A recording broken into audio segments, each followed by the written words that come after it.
And starting my stream. Hello, the internet. You may see me in a different position, a different attire, because life is chaotic, but this is my kitchen, I'm making dinner. But welcome to another session of Darkened Sky. We're finally back to it. It's been a while because life is complicated. So yeah. You're supposed to say life is strange, you fucking nerd. Okay. So we're going to start off with our 5 characters representing themselves for you, reminding you of who they are, with a prompt that I'll think of in just a moment. And then I'll go into a recap after that. So I want you guys to think about a day that you were at your height before the fall. What would a day have looked like at your best, at your strongest, at your best day? So take away whoever wants to go. I'll be right back. All right, I'll start. Before the fall, Anai was, she was always moving, and she'd worked her way not in a malicious way, but ended up being close towards the top of a lot of different political structures. And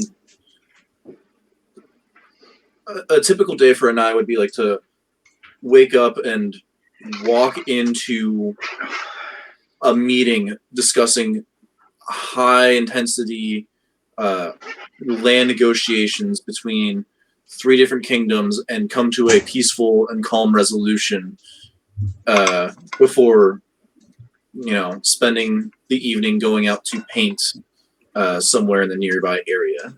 This is where she did a lot of her landscape paintings, is coming together in these meetings, and this is how she would decompress, was going out to paint.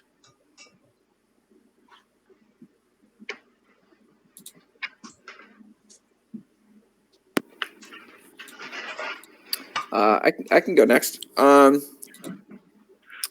So probably one of Griswold's best days would be weeks in the making to have everything line up, as it were. Time spent convincing people and deceiving people into telling him information about what shipments of stuff was going where and on what boats and where it was leaving from and going to and approximate routes it would take.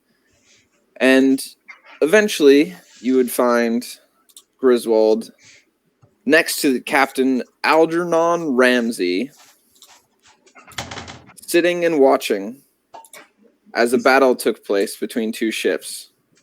His ship eventually victorious and taking over the other ship. Griswold walking upon the deck, asking everyone to empty their pockets of their things.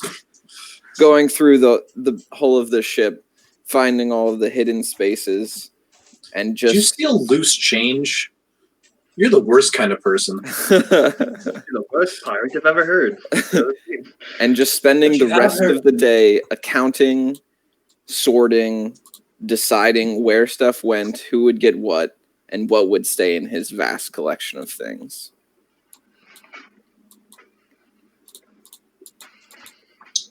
I have mine next.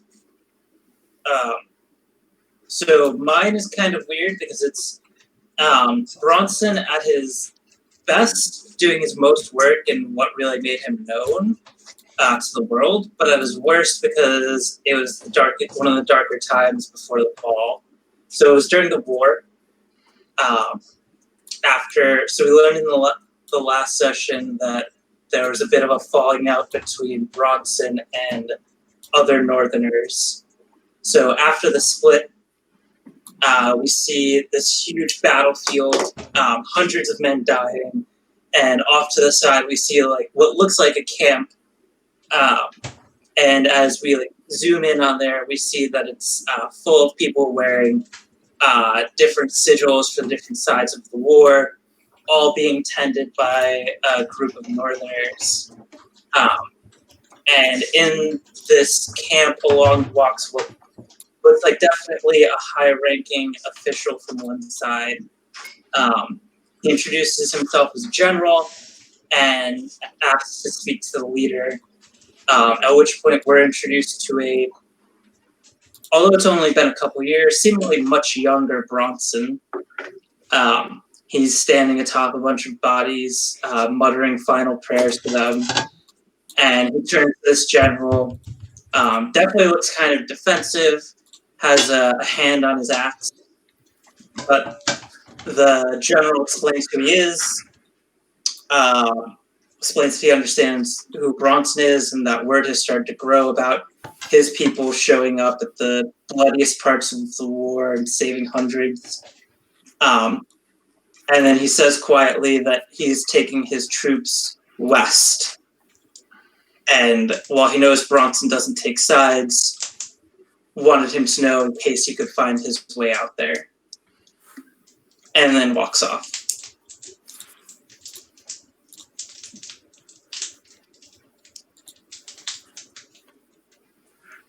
We're doing best days. I missed it. Sorry. Yeah. A day that epitomizes what a good day was for you before everything happened. Okay. I can go next if you like, Zuba. Go for it. Yeah. Next, we flash back to years prior. It's late summer, and Rourke is traveling with a band of friends, doing a sort of traveling harvest festival. They would go town to town, collecting from whatever wild edibles they could, arrive in a town and, celebrate the end of the season, harvest time, and just make sure that there's enough to go around for everybody. If they were visiting a wealthy village, they would either purchase or take donations for the road so that they could arrive to a less wealthy or a village with not as good of a harvest that year and share what they brought. Try to distribute the wealth across the community, across the villages, even if it was just for that time of year, just to make sure everybody could celebrate and could be full.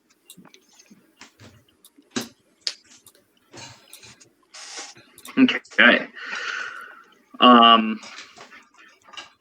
So a great day for Madame Sundry would be her waking up, stretching in her bed, and feeling refreshed. She knew from her dream where her deity appeared before her, saying the truths that would happen that day. She felt confident in what she had to do, but she showed so much reverence and so much respect.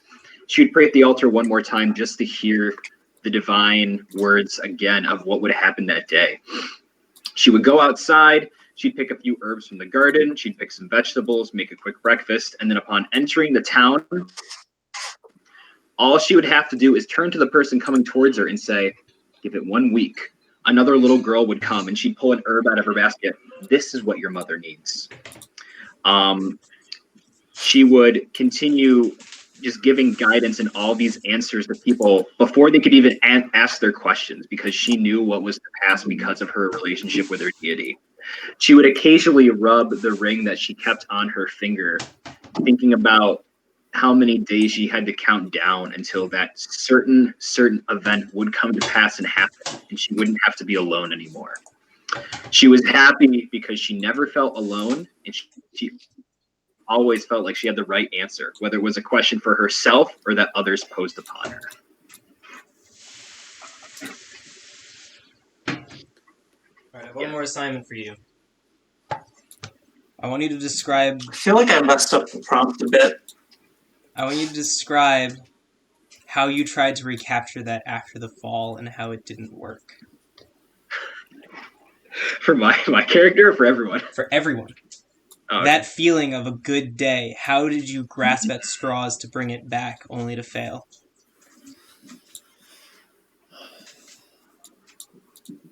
Yep.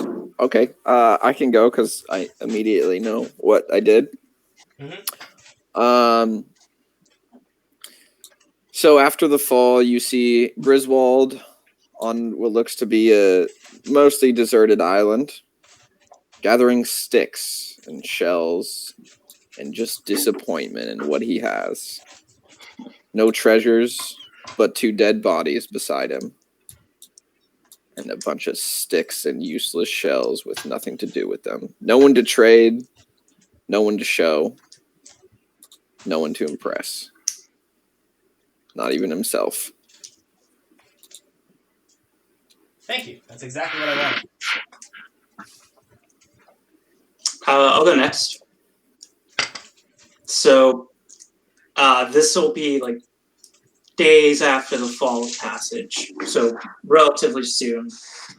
Same scene as what I just described, more or less. A battlefield, but as we zoom in, we see that there's chaos everywhere, and there's nowhere that looks like the same calm of a campsite that I described. And as we zoom in further, we see a lone northerner, which can be told by the fact that he's the only one not really wearing traditional armor. And we see instead of the calm, put-together person who was reading people his last rites, he's running around frantically, trying to heal everyone he can.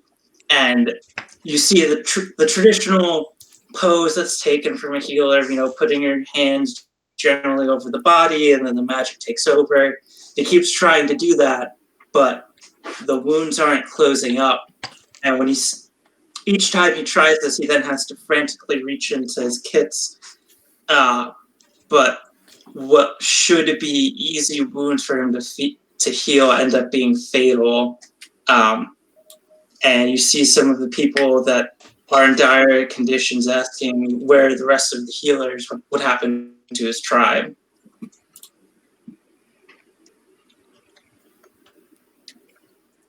I can go. So, after the fall and the breaking of so many treaties that Anaya had put together, we see her doing 2 things. She's got her easel set up and has her paints, but there's just this look of frustration in her, and this feeling of emotion and loss that she can't put anything onto the paint. Like, she grabs her brush and just ends up snapping it in half and like pulling at her hair, still wet from being dyed recently. And she goes into her bag. She takes off her bag and pulls out these other paintings she's had for years, as long as she could, like 50 plus years. And she starts going through them, flipping through, trying to remember, and feeling an impending sense of loss and doom.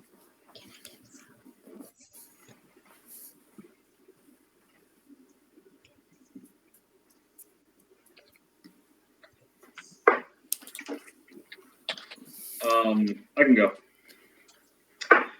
So there's kind of like a dark interior to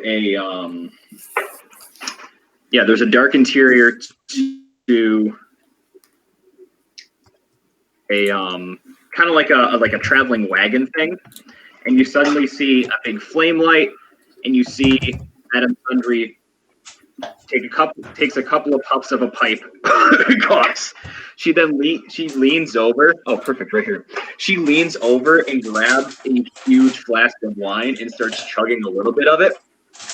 Yeah. She reaches into her breast pocket. She pulls out a couple of bones, throws them into a bowl, and then she flips open to a new page in a book. Knock, knock, knock. At the big door. She's like, just a minute. Just give me a minute here. She just give me a minute here. I'm figuring it out, sweetie. I'm figuring it out. It's all coming to me. She scans the book, seeming to find no answers to what the bones are telling her, throws it to the side. She finds an old scroll on the wall, written in really weird script, and she tries to consult it with no avail. She then scours this messy, like traveling caravan wagon and finds a deck of cards, reaches in, grabs out a card, sees it, rolls her eyes, and throws the card behind her. She kind of straightens up. She fixes herself up. Knock, knock, knock on the door again. Madam, I'm waiting. I want to hear what's going to be in my future. You're someone who's always known, right? You have that connection. And Madame Sundry finishes dialing herself up, stands up straight, rolls up her sleeves, and mutters to herself, all right, time to make up another one. Let's make it a good one. Ooh. And confidently steps outside to reveal another false fortune for someone seeking her favor. So I have a question. Does Sundry lie to make herself feel better, or does Sundry lie to make the others feel better? It is definitely both. There have been moments of truth and have been moments of real seeing that she's possessed. But when the cataclysm first happened and she first lost that connection with her deity, nothing. And she craved that connection. So she sought all these different ways, all these different routes through different cultures and backgrounds to try and get a connection, something like that. And it hasn't clicked and it hasn't been the same. So she's not struggling too much right now, but when it first hit, it was like being torn away from a parent. She didn't know what to do, so she turned to all these really adverse means to figure it out. Yeah. Nice. And finally, we pan to what used to be a merry band of travelers is now Rorik and a single friend, still circling around the countryside, going village to village, but never knowing quite what to expect. Some are completely abandoned. Some just don't have quite the harvest, the yield that they used to. They're having to ration every year. Well, actually, it hasn't been that long since then. So, right, how long has it been since? It's been 3 years since the fall? calamity. Or two, okay. 2.5 years. Okay, cool. I mean, there's food for the war effort was taken because there's been a world war for the last... Well, at the time the calamity happened, the world war had been happening for 6 months. And then since then, the war has been ongoing, just without any gods or anything. Mm-hmm. Cool. So yeah, some have to give up their food for the war effort. Some don't have enough to give.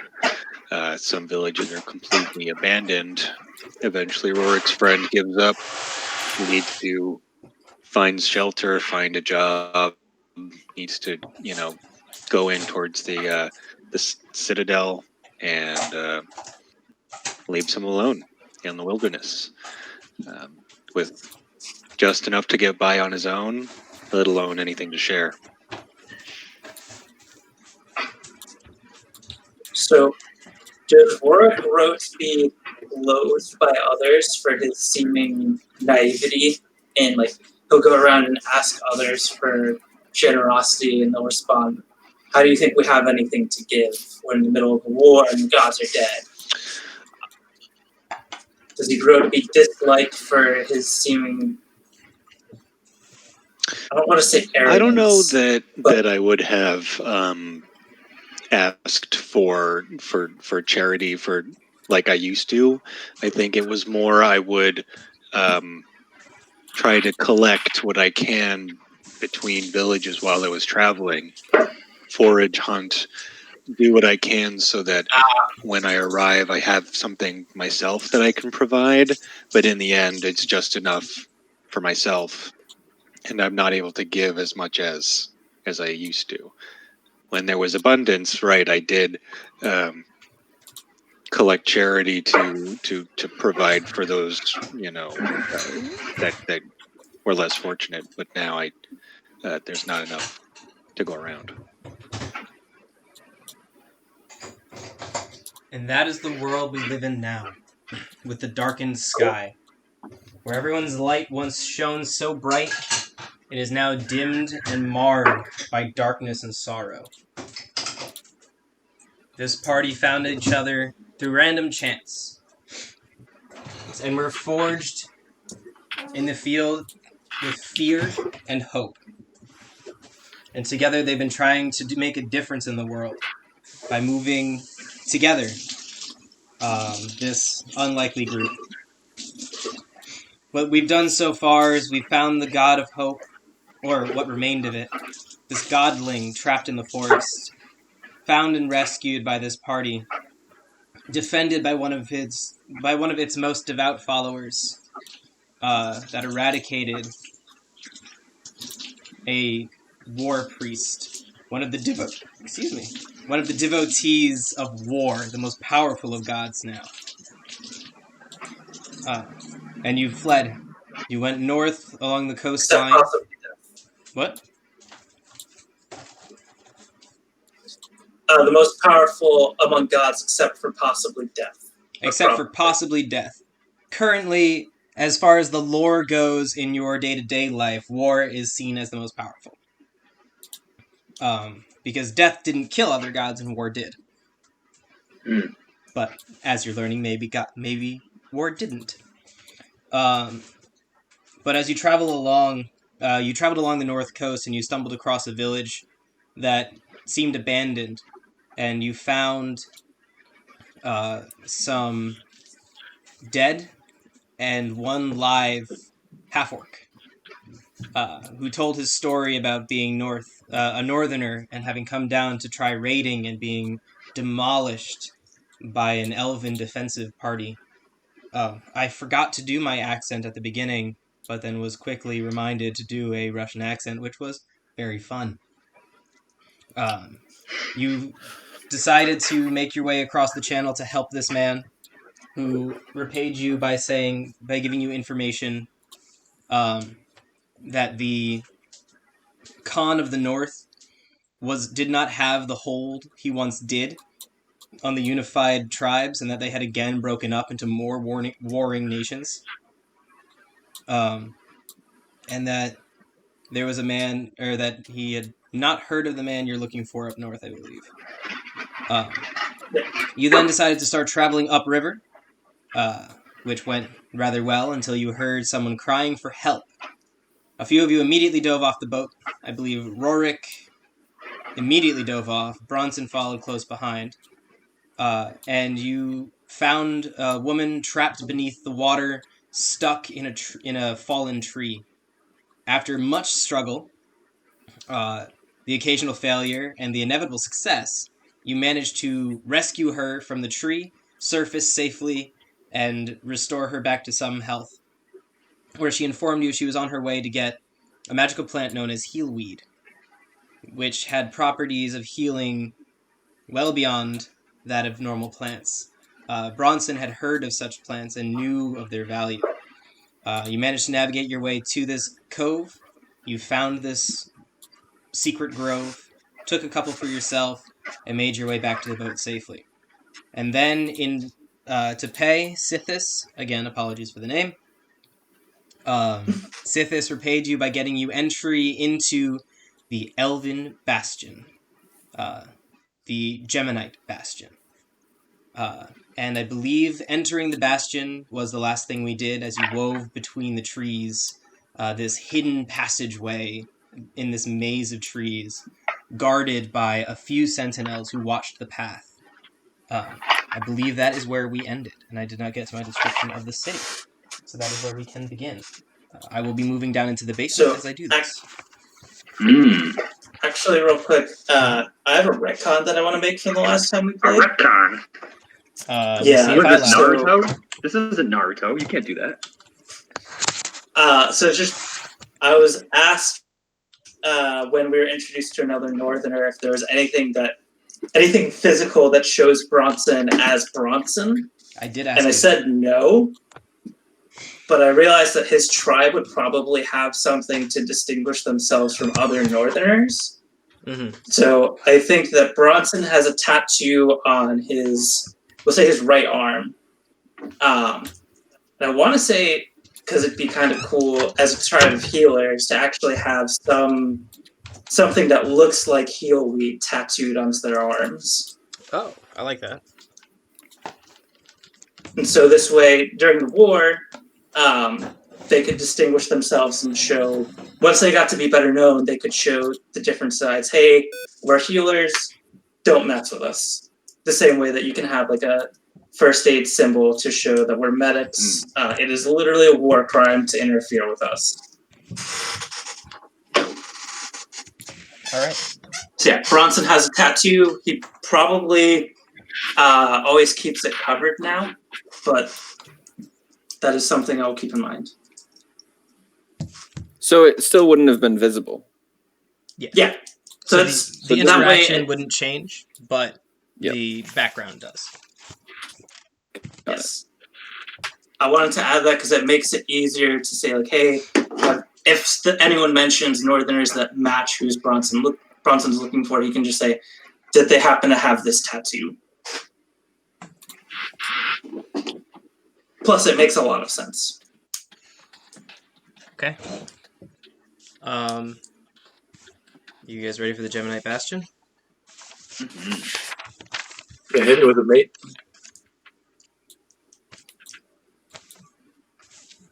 Let me see if I have actual box text. Village hidden in the leaf. Yeah. Shut up, you fucking nerd. Okay, so I'm gonna do. Oh, I have some please. box text. Not really for what you're seeing at the moment. I will. Oh no, I have a whole bunch. Never mind. All right, so for the exterior, guards of the Northern River, this bastion is centuries old, outdating any kingdom that lives today. The walls that surround the city are composed of intertwined trees, each over 10 foot in diameter, with what appears to be no gaps in the lattice. Though you may be able to squeeze past some, the 300-foot forest is entirely impassable. The tops of these trees form a natural walkway atop the wall, as well as parapets and defenses. There appears to be no access to the cities from the outside, but guards constantly patrol the treetops. The two cities are connected by a bridge of branches, leaves, and trunks that stretch the entire width of the central river, soaring 50 feet above the water. Anyone who has not been to one of these three cities will have never seen anything like this. The northern branch of the river passes under the corner of the city, and the tree wall there stilts right down to the silt. Entering and exiting the bastions is doable, but only to those who know how. There are however many breaches in the wall, I'm not going to tell you. They're always guarded as you saw. Once past the walls, the city opens up into a sprawling open field system with enormous, thick trees with openings and lights strung all over. Each high rise is one tree, and the walls surround hundreds. Some hold taverns, some are all housing, some craft halls, but most are empty. The city feels barren and empty and sad. At most, the party would pass 3 dozen elves, and of them, maybe 2 children. So you're seeing this from where you are as you look out over this landscape where you can see... are you on this page? Did I drag you here? Yes, you are. There are fields, but all of these hut-looking things are massive trees. There are more of them than this. This is what but these are farmlands and then more house trees. Let's see. And that's what you have for now. So I have a random question unrelated to the description. With the god of fertility dead, are there fewer children being born? There's fewer everything with the gods dead. Yeah. Yeah. And elves don't breed anyway. So you see what looks like what was once a thriving city, but you can see the lights are off. And now you see that these farms are... The farm land set aside is maybe in 8 times the size of what's actually being utilized on the land. These families are not full. These lands are not full. Some of them, one of the farms looks incredibly sickly. You do notice to the east and west, there are massive groves. So not these standing tower trees that are essentially buildings, but dense, thick forests that grow to the east and west. And you can see there's more city as you move towards the bridge between the two bastions. But Just thinking about whether I would have been here before. Has it been so closed off, before the fall, before the calamity? Not as closed off, but you had to really have a reason to come into the bastions. They are the elven heritage sites, and elves are not very nice to external people, especially since the rise of the Empire. If you had a reason to be here, you would have been here, but if you were just stumbling through, you wouldn't have come through. You may have seen it in passing, but you probably would have never been inside it. Hmm. So that's what you see as your canoe docks up at the dock, where you see there are 5 massive fishing boats. But they don't. Some of them seem like they haven't left the dock in months to years. Can I get an insight roll on how generally the skeletons with me are perceived? Yeah. You can probably guess that one, though. Yeah, well, I kind of want to do the same just for nice. me. They love it. Yeah, you Fucking think fabulous. everyone loves it. Cool. That's First gonna roll be for the great. evening, by the way. That's gonna go really well later. I just wanted to roll kind of similar, but just seeing how a half work within their city is being perceived, whether or not I'm raising eyebrows.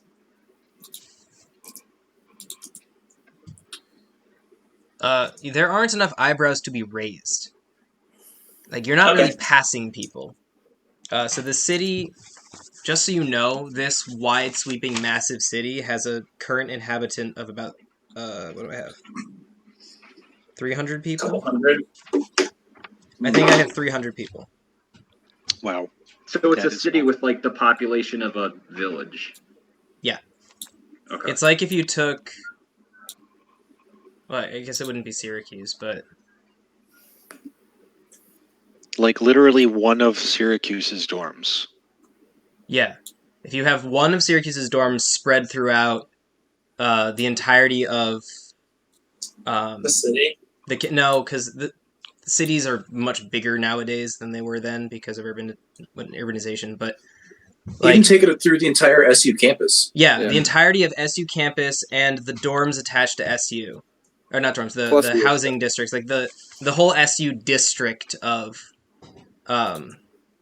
Syracuse, if that was 300 people.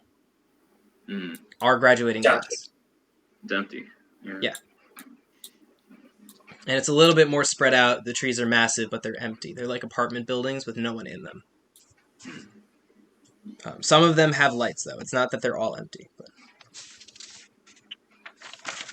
Sisters, where is everyone? This is everyone. There weren't very many of us to begin with, and when the war happened, most of us fled to Allhome, our central citadel. Those that remained behind are just struggling to get by. Very few, but some felt it was their duty to fight and aid in the war to protect the empire that they believed to be theirs. Some thought that all of this was nonsense and that all was lost, and instead of staying in their ancestral homes, some of our elves left. I heard of some treks over to the Wood Elven lands in an attempt to at least be amongst elves. Others, I heard, took to the sea and never returned. I stayed with my family. We tend one of the farms. We try to keep as many here alive as we can. What's her name again? Not Sithis? Sithis.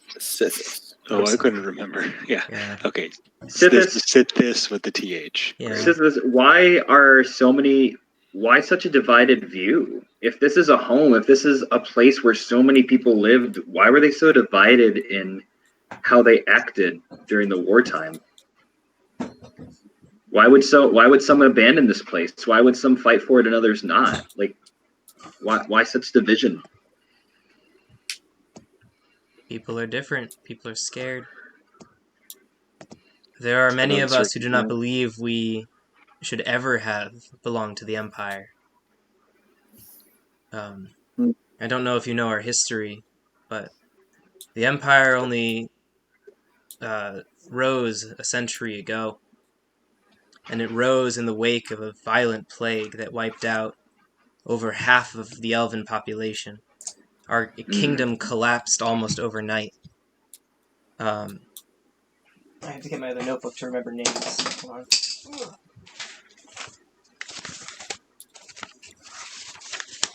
on. Sestris, the right hand to our emperor now. Sestris did not want to give up on her kingdom, and she banded together her own knights to start retaking the land. As she did so, she encountered a village. And in that village of humans, they could not take it. 100 elves could not defeat hold on. I have this written. Let me go through. So, Sestris found Stefan, who led his 20 men to defend the town against 100 elves with no casualties. Sestris called for a truce and met with Stefan. From there, they formed an allegiance to retake the Elfholds. In a matter of months, Elfhold was united again under one ruler, King Stefan. With all the power of the Elfhold, Stefan turned his sights on... Oh, I spelled that wrong. On a global empire, taking everything that was not sand or ice. Save the river tribes, whom Sestris recommended remain untouched, for fear that the elves there were too wild and would rally against them. Stefan and Sestris ruled the empire unopposed, thanks to Stefan's unmatched strategy and tenacity and Sestris' gift for politics. Stefan passed 20 years ago, leaving the empire to his only child, Kelsier. Though Kelsier's entire rule has been peaceful and highly political, he was trained harshly by his father in military command and combat, which is why when the war came, the empire remained. So our little population that was here, some of them never took kindly. Never took kindly to being within the empire of humans and halflings. During this time, I have, because last I remember, I was pretty much watching Hope under the deck. And now that we've docked, I'm going to have found something of a scarf or headwear to put over myself, to put over my very blue hair. I give you a spare. Nice. I'll find something physically later. Perfect. But to put over and disguise some of my physical features before I come up with Hope. When you come up, Bronson's probably just going to take Hope out of your hands and put it in the papoose. The Bjorn. Bronson has a Bjorn. It has to be. I accept.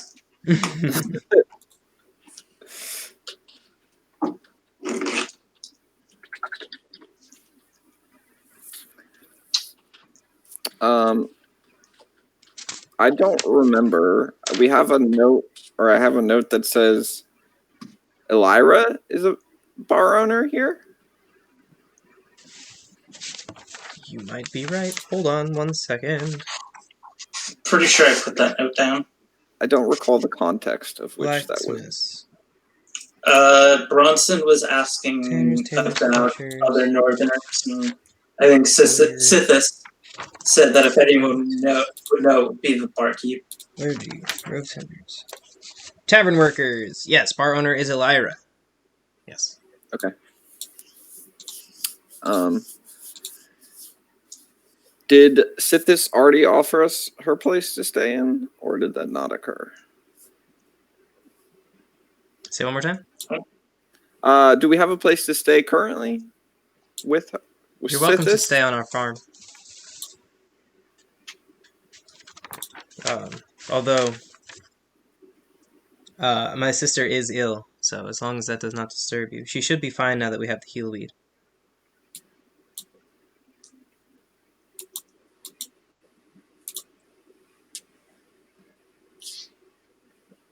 So she's gonna start taking you to her farm then. Yep. Yay! Okay, so you're gonna be walking past a couple things. The different farms, and she's gonna point them out to you. I'm gonna do different colored squares, just so we can indicate the difference of what I'm talking about. So the first farm she points out, that's Tellius farm. She's been hearing rumors that they're having some issues there, with some vermin. We have, let's see, Karina farm.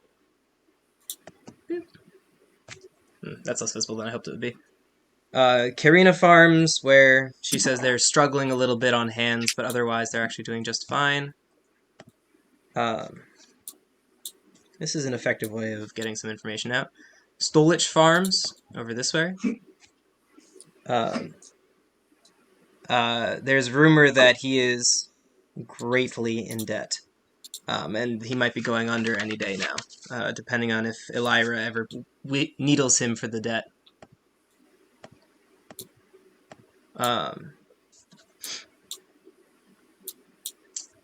She kind of grimaces as she says, Iretric Farms. They're doing very well. They have some special grain that they're refusing to share, but it's working really well. So, there's them. And then here's mine. This is led by my mother, Korith.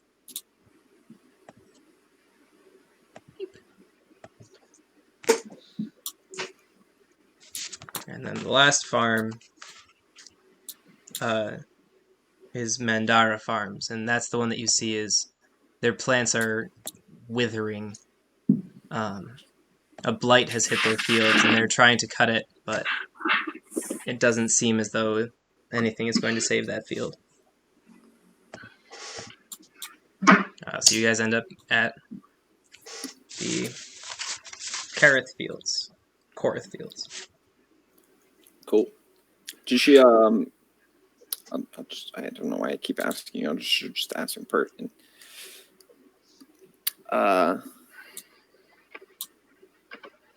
Is there a shop? I don't believe we have a general store. What? Though we have many individual shops. Is there anything in particular you're looking for? Trade? What? Trade? Trade. That's what most stores do. He is obsessed with trading. Watch. Are you interested in unique items? Yes. Well, we have a master bowyer who lives here. We have aspiring swordsmiths who are trying to achieve the rank of master. We have a master swordsmith. By the way, a bowyer is a bowmaker. We have a master armorsmith. There are No. Knickknacks. Knickknacks? Allow me to demonstrate. Unfortunately, I think with the fall of the city, I think the knickknack trade went out the door first. I just want to demonstrate to her. So I take out a tinder box and rip off like a tiny little piece of tinder and say, Griswold, what would you trade for? Nothing. I have one.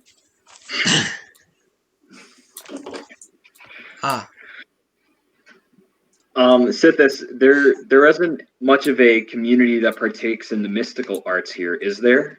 Oh, I'd imagine such a large city would have some sort of library or arcanum somewhere.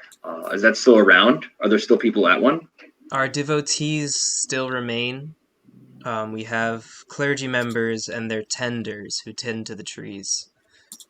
But we don't have much in the other arts. Speaking of clergy members, I do have a question. When is the last time a war priest has come into this city? She kind of bristles and looks frightened for a moment. Why do you ask? For our safety and for the safety of the city. Can you make a persuasion roll, please? Of course. Of course not. Well, I rolled a nat 20 and you rolled a nat 1. Yep, that's how it works here. So, what does this mean? So, I was trying to get her to read you if you were being honest. And you failed at being honest, but she succeeded at reading it. So, does that mean she successfully reads your dishonesty? Even though that isn't actually there? Because you failed. She would understand the intention is honest, but also know that I'm not giving the reasons for my question. That's potential. I don't know. The question is, do I hold punishing the 1 higher than rewarding the 20? Is the question. And I think that is up to a percentile. Okay. Yeah. So should we do my normal nat 1 percentiles, or do you want to pick high-low? Do your normals. Let's roll that. 8. Fuck. No, that's good for you. Oh, sweet. Yeah, anything below 50 is just a failure. So, she stops in her tracks, looks you in the eyes, and says, "If we're not going with honesty, then I don't think I can offer my home to you." I don't understand. What was Sundry lying about in there?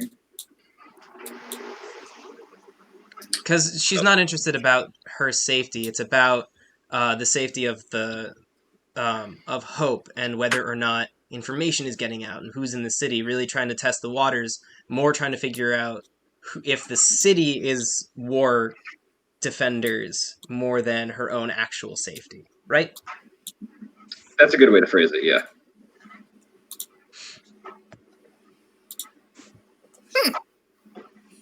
Would you mind pointing us in the tavern then?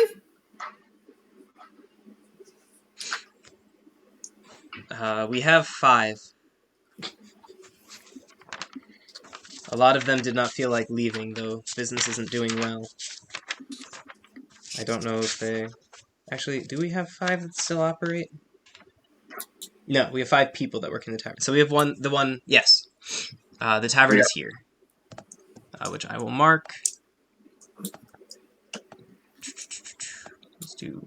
Nope, brown will not show up because it's on brown.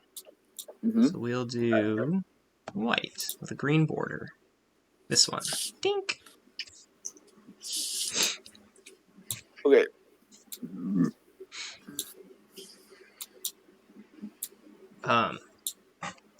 So she kind of stops. You're at the edge of their farmland, and she's kind of standing looking at you warily.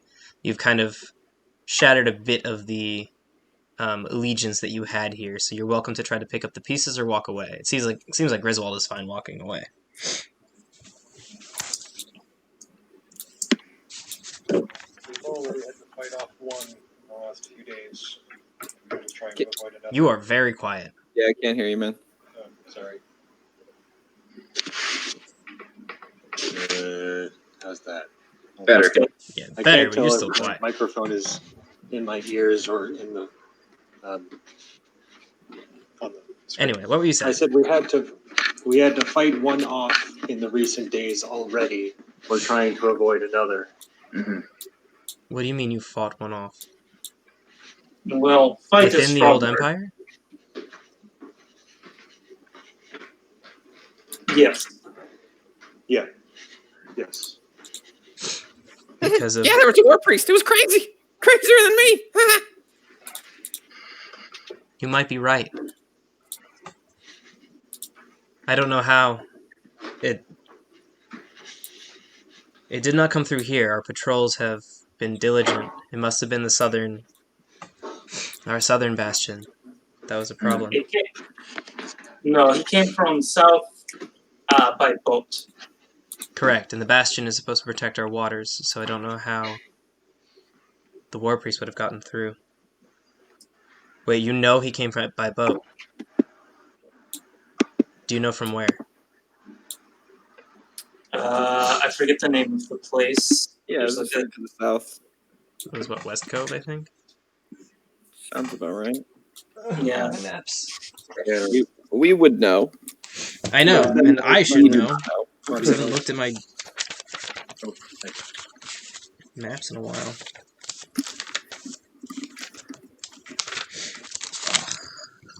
I have so many notes. I also have a map layer that you can just go to. Yeah. True. If you pull up the map layer, I can just pin it.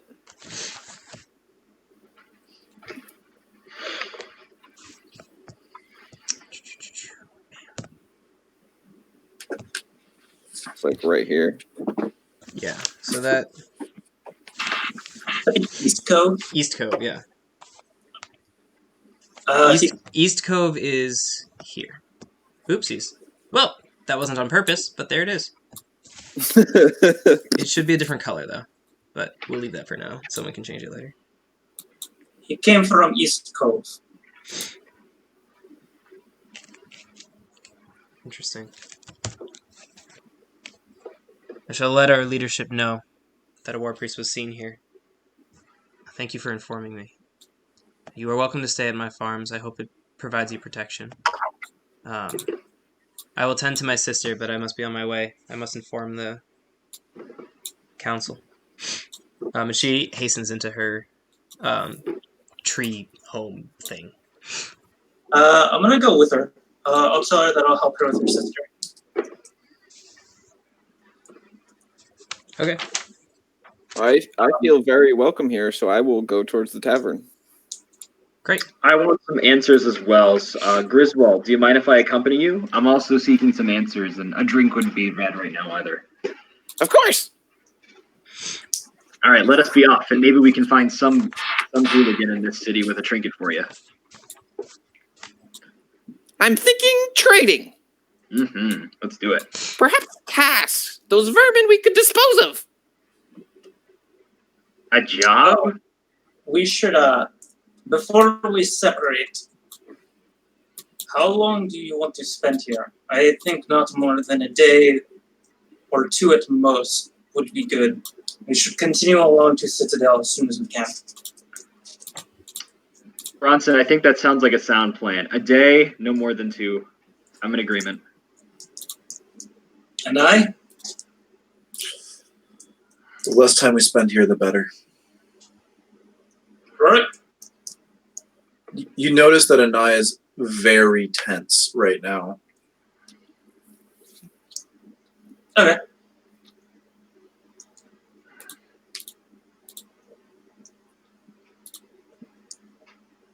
Can you hear me now? Yeah.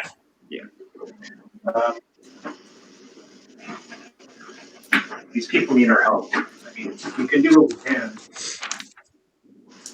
But if we're only here for a day or two, I don't think it'll be enough. Rorik, you seem like good fellow. That's bad. Everywhere needs help. Mm. If we spent all the time to fix every village, we would never leave here. But then what is the point of this? And I gesture towards the child. Helping whole world. We cannot help whole world by stopping for every single bad crow.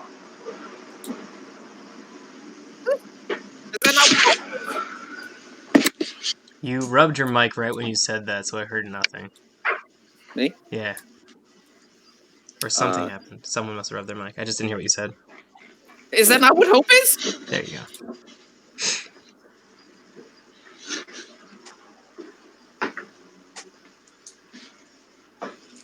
hope is for a better world, not every single little thing. I don't expect that we'll be able to solve every little thing, but we can make some difference here before we leave. Maybe it's more about doing things as opposed to spending a long time doing them. Come, Griswold, let's go to the tavern, and if there's some way we can help people around here, let's do it. But we just won't help them for days and days, maybe just the two that were here.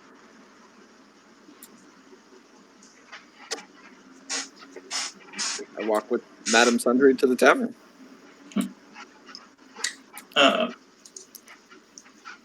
And I, Rourke, do you want to stay? Rourke's coming with me. Yeah, I'll go with He you. said he's coming. Are we planning on taking the boat further north when we're done here?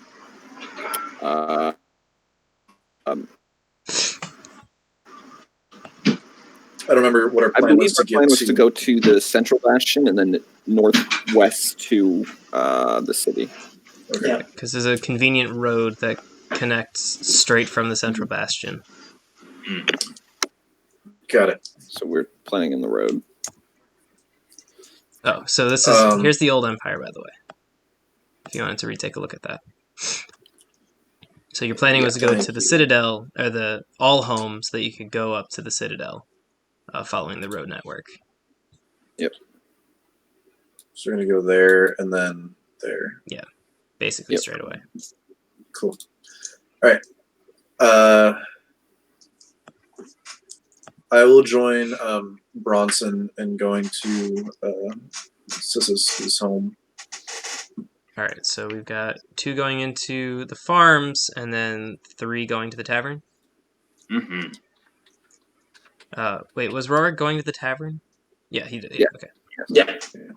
Which Sisis, before I forget, what would you like to trade for our boat? You want to give me your boat? Yes. I have a canoe, and I am a farmer. Okay. And our family does not have much of value. I mean, if you are interested, some of the other families are older and have been wealthier in the past. There are some heritage items. What's the word? Heirlooms? Heirlooms, thank you. That may be of some interest of yours amongst the other families. I believe for us, the only thing I can offer you is the heal weed you already took. But we do appreciate greatly what you've done, and I hope you use the heal weed to help others. Okay, thanks. Thank you. Cool. So, Bronson and Anai, you enter this home. You see 2 elves. It's really hard to tell what elves are older than others, because elves age for so long. Ooh, excuse me. But there are 2 who are working desperately in the field, and seem to be having a really hard time getting everything done on their own. Sithis waves at them, and they kind of broken backed wave back and then just keep going. She slips inside the home, and walking through the entryway, it is not an open door that would allow wind to come through, but instead it has the bark kind of passes by itself, creating a windbreak chamber as you have to kind of weave in and back to get into the home. But then it opens up into this huge hollow tree. You can see the wood of the walls still around, and you can see that it's still alive. You can feel the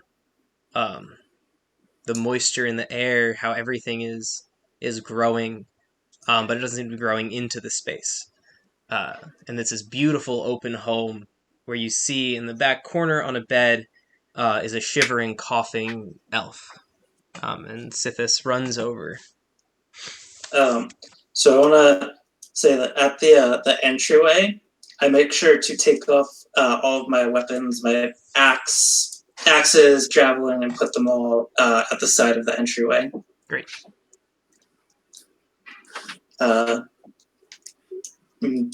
Make my way in and help Sithis tend to her sister. And I sees you take off your weaponry, realizes that she needs to remove her flail, and then motions for you to pass over Hope. Oh, to give, I'll hand Hope off. And again, Hope's head, Hope and I just go sit and... which doesn't have facial features, it's just a blank, kind of glowing pale yellow. But you see the head turning around the room, and you get this feeling of awe as she looks around at this just completely different landscape. And you feel the tingling that you feel when Hope is around kind of growing a little bit. And it looks over at the sick woman, Tura, points its hand at her. I mean, you feel a sharp spark in your tingling. And you can see Tura, as the heal weed is applied, breathing more steadily, eyes fluttering open, looking, kind of grabbing Sithis' face and saying, "Thank you. Oh, thank you." And a smile is on her face as she kind of fades to sleep. And that spark burns inside of you for a little while. If you want to make insight rolls, you can if you like. Gladly.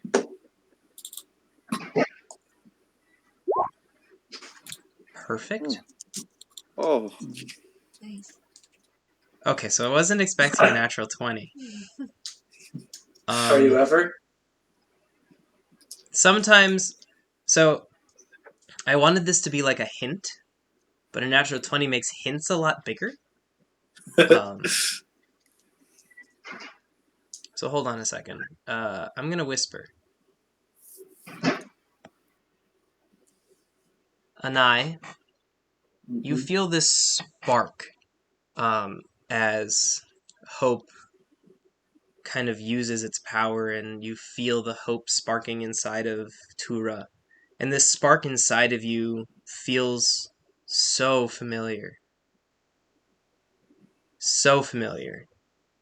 And for a moment, as if calling back a memory, nothing that you can use, but a memory is pulled forward. And you think about the cantrips you once knew.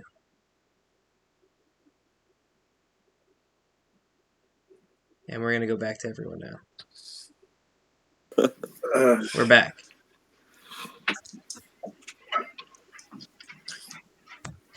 There's a moment, for a moment, and I just goes wide-eyed and just doesn't know how to react to something that occurred. A little bit of fear, but a little bit of a smile, like a weird mixture of a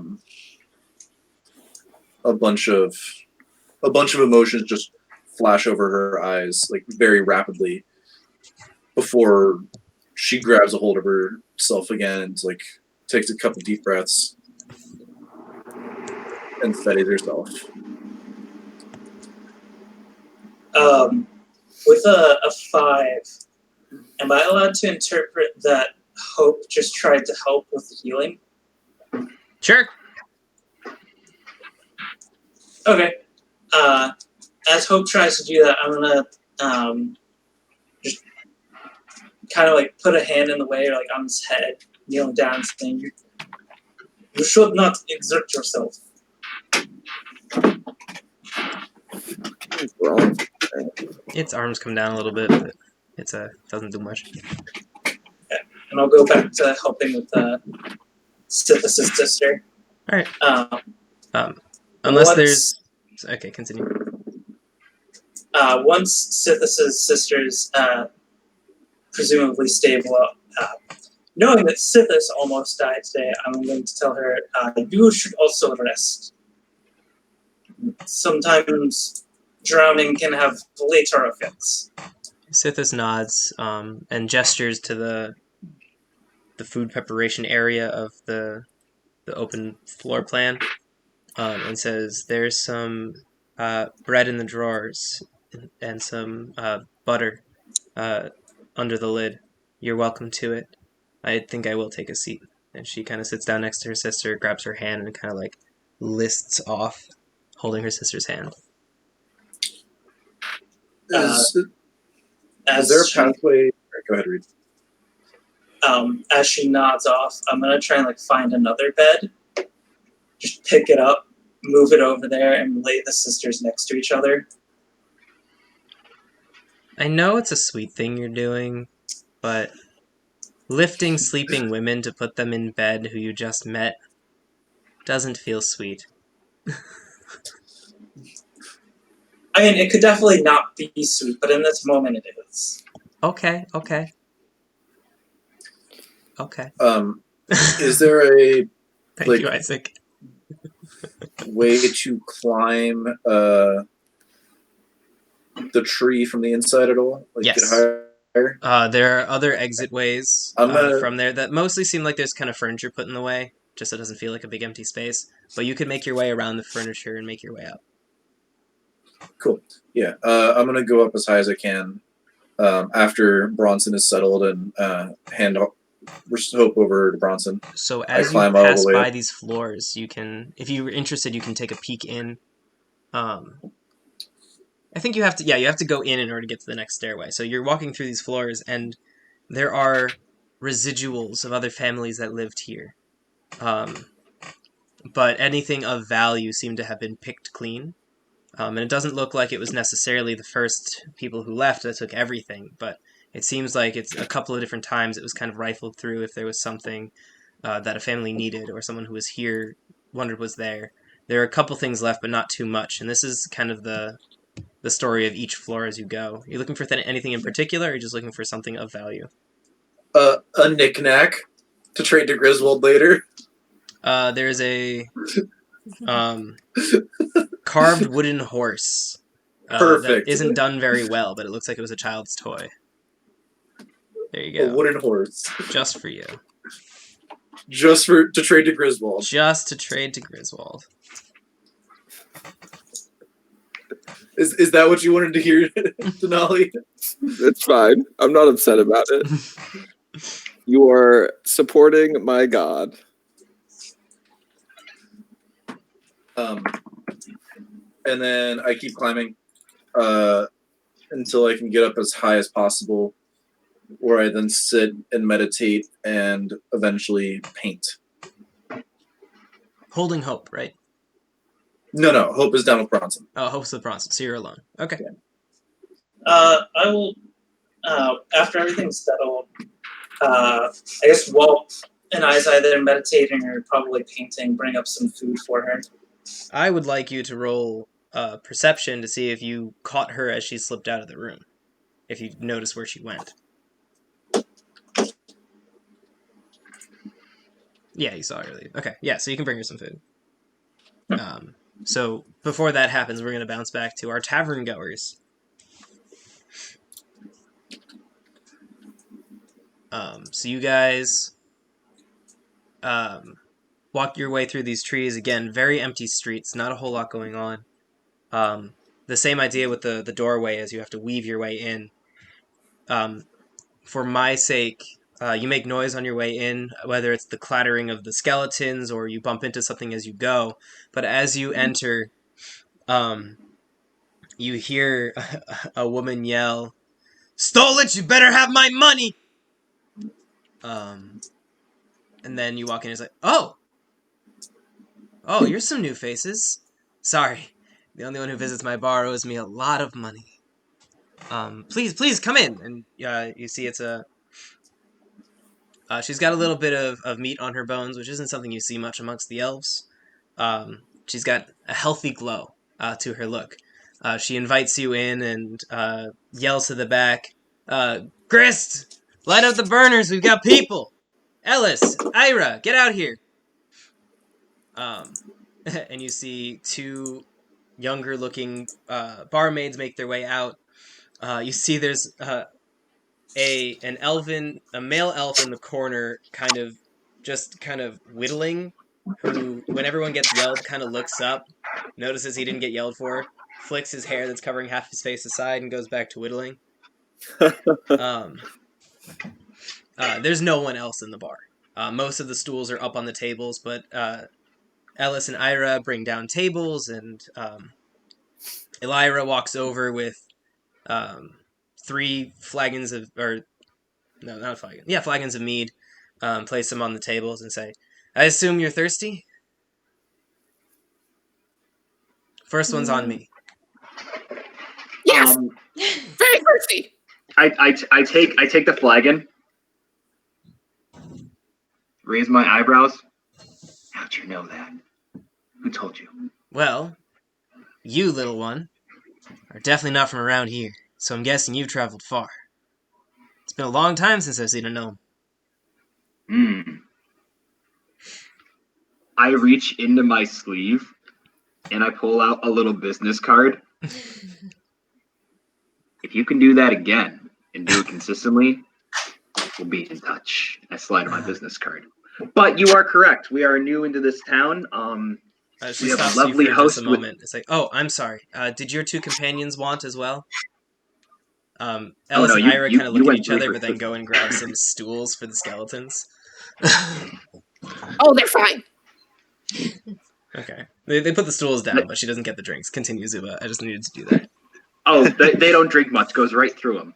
Mm. Yes, we are new to town. We have a lovely hostess with a lovely home, and we came seeking some trinkets, and we came seeking some answers. And what better a place to do it than the tavern? Before my friend gets all tradesy with you, I did have some questions about this town. How safe is this place? It looks really old and really well built, but I don't know. There's not a lot of people left here. Is it really a safe place to be? No external force has ever entered the bastion. No elven bastion has ever been attacked. No, the reason why you don't see people around here is just because they left. Most of them went to Allhome. The Why walls didn't you? are. Oh, sorry. Go ahead. Isaac, go. Why didn't? Oh yeah, you go. No, Zuba, go ahead. You said it. Oh, okay. Why didn't you go to All Home? This is my place. I made this what it is. I have no reason to leave, and I still got plenty of thirsty people here I need to care for. Of course, I wish some of them were a little less thirsty. Yes, of course. I can get another one ready for you right away if you want. Just so you know, from here out, I'd like a little bit of compensation for what I'm providing you. Just be a couple coppers a glass. I throw the money on the table. She goes and fills you up another one. Oh, she's very thirsty. Nice. Along with you not wanting to leave, what do you think will happen to this place once enough of the city leaves? Because such a strong place, such a strong city, a place that can't be conquered, it would make a really good defensive position for others with sinister agendas. Do you make a habit of sounding creepy? I only make a habit of sounding creepy when the information I'm looking for is also sinister. Oh, No, I'm trying to just find out if we concerned- here are sinister? No, you seem like kind folk. I'm just concerned for the future. I'm so used to having an inkling of what's going to happen, and now more than ever, there's so much fear because I just don't know. Honey. So I just want to know what's going to happen. I want to know what you all think. What could happen? Years. There's war priests Honey. here. It's been 3 years since there was a future. Gotta start living in the present. He found hope and he doesn't know what to do about it. I mean, there's that too. I mean, I'm glad you're able to find some hope. I sure as hell haven't. No hope Like that literally. I'm gonna get my 100 gold back, neither. I can maybe help you with that. You got 100 gold laying around? No. I mean, you could give us some help around the tavern. I mean, there's always work to be done here.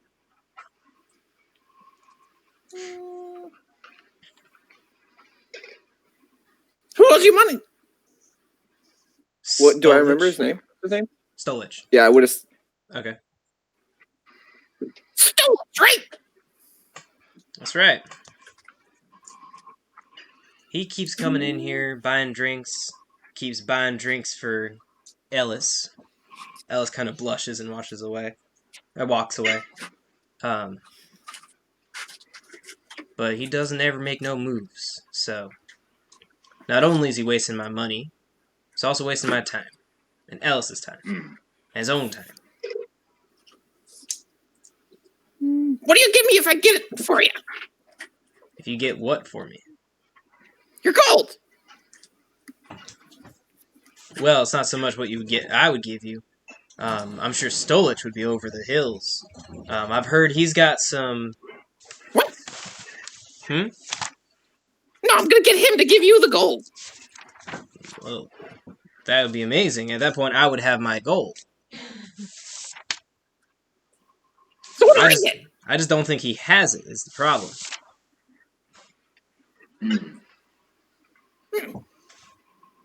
But he has been trying to hawk one of his family heirlooms on the street, trying to get money. I'm sure if you got him the money to pay me back, he'd probably give that to you, right square.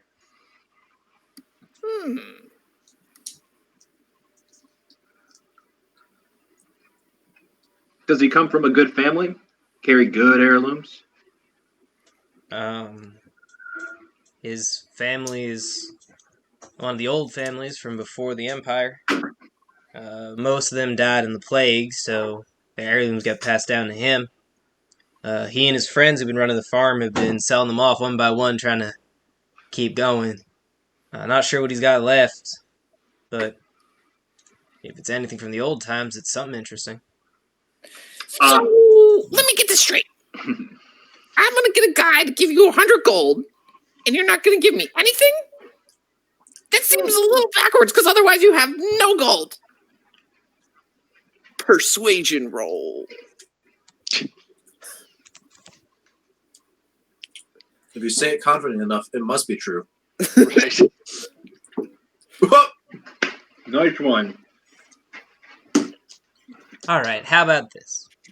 If you can actually get him to get the money together to pay me back in the next 2 days,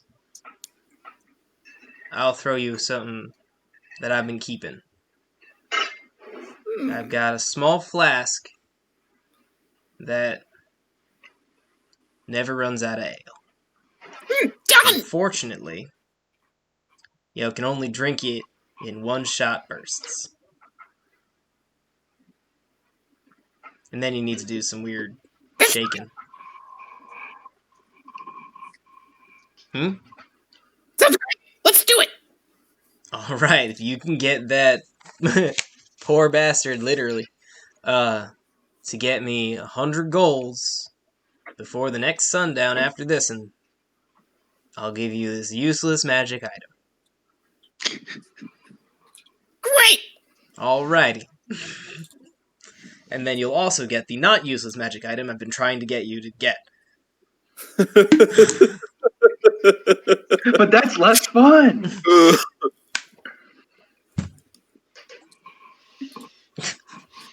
Why you gotta make me struggle, man?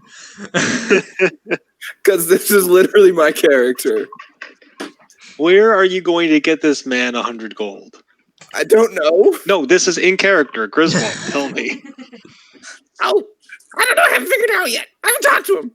Well, there's some odd jobs around town, said Sithis. Maybe that farmhouse or two. That Elira needs has some walked aid. into the back now. Ellis walks back over and kind of bumps into you, Griswold. Blushing and kind of looking down. If my friends and I, we work with Elira. I think we can actually get her to do it without giving you the money. Without getting the money, but we all kind of need our own kind of favors. If you can help each of us out, I think we might be able to get the debt unlevied. And I've been trying to get her to get rid of that little shot glass anyway. It's not good for her health. Tell me more. Well, I don't know what the rest of us need. And you can't go letting Elira know that you're working with all of us, otherwise she'll think something fishy's up. But Stolich stole my heart a long time ago, and he hasn't made no kind of move on me. And I really need him to, because it's really empty here. And I'm getting real tired of feeling lonely. I will definitely push her in your direction if you can get Stolich even to ask me out. Is Stolich like a looker?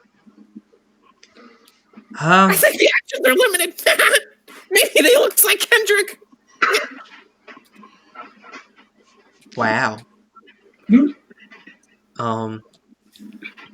I'm not that desperate, sir. He's got a rugged charm on him, but he's real nice, and he's trying real hard. And his friends all make fun of him, but he's real sweet. He's not ugly, Peanut Gallery. You ugly AF. All right. Well, it sounds like you could do worse, sweetie. We can roll with that. Where are your other two friends? Let's figure out what they might need. Well, Aira's doing her job now. She's cleaning off them tables over there. Kent's in the corner, and Grist in the back.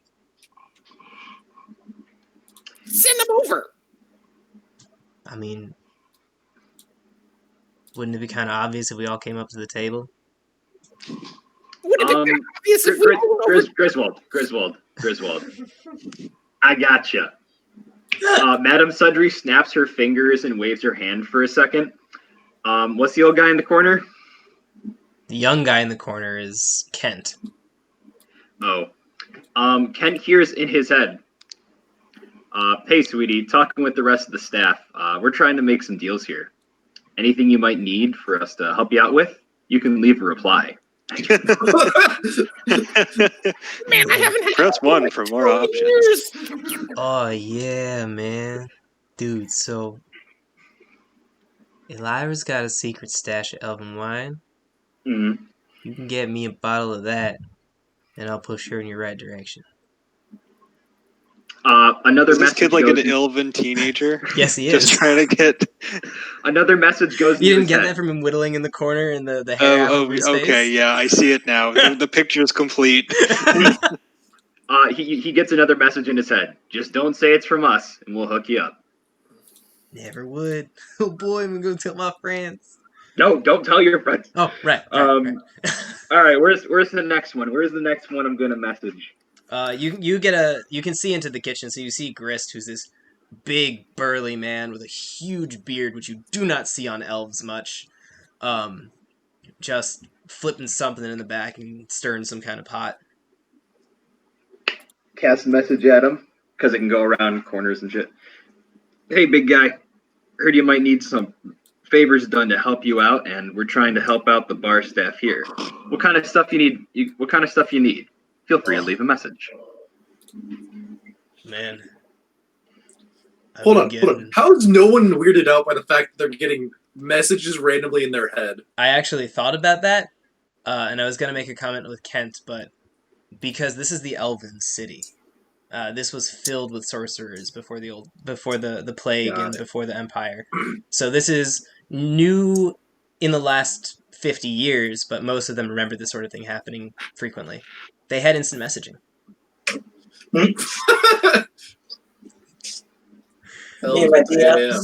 Gotta get a group chat going. Yeah. Ugh. I gotta do Grist this other. There we go. You can get me meat. Any kind of meat I can't get here. Anything different and new. As much of that as you can bring me, and I will be yours. I am so gosh darn bored with beef and squirrel. I want something different. And fish. Fish is nothing. Fish ain't even meat. Fish ain't meat. You can bring me a couple different things I can play with and make a meal I'm actually proud of. I'll give you what you want. Another message in his head. You got it, sweetie. We'll try to figure it out for you. And then I aim my last little message at the girl cleaning the tables. Hey, sweetie, we're trying to help out the bar staff and heard there might be a favor that could sweeten some deals. What kind of stuff might you need help with? Oh my god. Please. There's this one guy who, he won't even live in a house. Like, he could live in any of these houses, and he doesn't. He just sleeps on my stoop. And he's getting really, really annoying. So if you could, like, get him to leave, I'll give you whatever you want. You got it, sweetie. We'll do our best. I turn to the rest of the group. Griswold, Rourke, we gotta get wine. We gotta get meat. We got to get some dusty guy off a stoop, and whatever the other person said. Just to clarify, are they gonna pay the 100 gold? How are they just gonna? I didn't understand. They're either gonna muster together the 100 gold or convince Elira just not to need the money. Got it. But either way, it will be a success for you. Got it. Gotcha. So we are shaming the homeless, stealing wine for a teenager, and hunting an already limited resource. And forcing a romantic relationship. Yes. Yes. Best campaign ever. It's You're welcome. Fantastic. This is the kind of tomfoolery that I want in my D&D groups.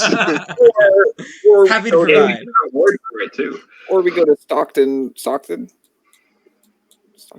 Or you can the guy's name? Stolich. Stockholm? Stolich. There we go. Or maybe he has 100 gold. Or we could buy the thing off him. Yeah, I kind of doubt he has 100 gold. Why would he be in debt if he had money? Yeah, Sure. it's almost like I've said that multiple times. Yeah, but we can definitely go buy his family heirloom off of him for ridiculously low value. Or we He's can desperate. give it to us once we get the debt forgiven for free because we did all the other stuff. It's almost like that's how I set up the quest line. That's request. Nonsense. All right, let's go steal some wine. I haven't played Matchmaker in such a long time. I got to get my tarot deck. I got to rig it again. Oh, I'm excited. Oh, you're the worst. It's so good. So I know which side mission I want to do. Get the elf to go on a date. Yep. I'll get the dude off the stoop. Me and Orson Kendrick will get that cut real quick. Yeah. Rourke, you said you're going to get the wine? See if all 5 of us are... Go ahead, Reed. Oh, I was just going to say, see if all 5 of us end up being involved in the quest. I feel like Bronson's going to be like, no, I can get a couple on date. First, you get big slab of meat. You slap man in face, you give meat to woman, they're in love. I don't know where that came from. That's beautiful. Sounded good. I can find him some venison or something. I'll go hunting for our chef friend. Sounds good. Okay, and maybe we can reconvene at dusk to figure out a plan to steal the wine. Might be easier at night. Or we could buy the wine, although there's no reason that she would know that we have it. We'll burn that bridge when we get to it. Elira. She comes in over. What can I get you, sweetie? What would you trade for a ship? My ship or your ship? I have a boat. You can have it. Why are you giving me your boat? Well, I want to trade for it. Maybe you got something I want. What do you want? Would a boat be worth 100 gold? You got a real nice bottle of wine, perhaps? I might realize a ship. A boat is probably definitely worth 100 gold. Yeah, it's a good point. Fucking Griswold doesn't give a shit. He wants to trade shit. Wait, but we don't need He's to into do the a barter whole quest. system. Screw money. Value doesn't matter. Value Even is though whatever money you is have in just your a head. more advanced system of barter. Bartering. A far more complicated system of bartering. We'll give No, you that. it's an extremely simplified system of bartering, actually. Right. what it With is a defined value. Yeah. It just creates a middle value so that everything is tradable for everything else with a middle step. Shut As up with your opposed to- goddamn logic. That's what money is. Shut up with your goddamn logic. I have 1 gold. That's it. Mm, So basically just doesn't give a shit about gold. no. Oh, I didn't do my money. I should probably Yeah, I find think out how much money I have. I don't think I gave myself any starting gold. How did we do that? Since we didn't use backgrounds, and I usually you didn't get your money. really. Right, so none of us have any gold. Cool. We're all I did mine. just dirt poor. Yeah, I did mine. I I think can I give did. you guys a little gold if you want it. No, I don't want it. I mean, only if you want us to keep track, like if it matters. It doesn't really matter that much. Matters to Griswold. Yeah, but a lot of things matter to Griswold that really don't matter. You're welcome. It's pretty great. Anyways, I offered her a boat for the wine. It's such a bad trade. Such a bad trade. I mean, it was a free boat, but also It's such a bad trade. Literally, Could Verk or Sundry roll to like appraise the value of that's a boat? good point. Yeah. free to do Let whatever. me make an int check or something.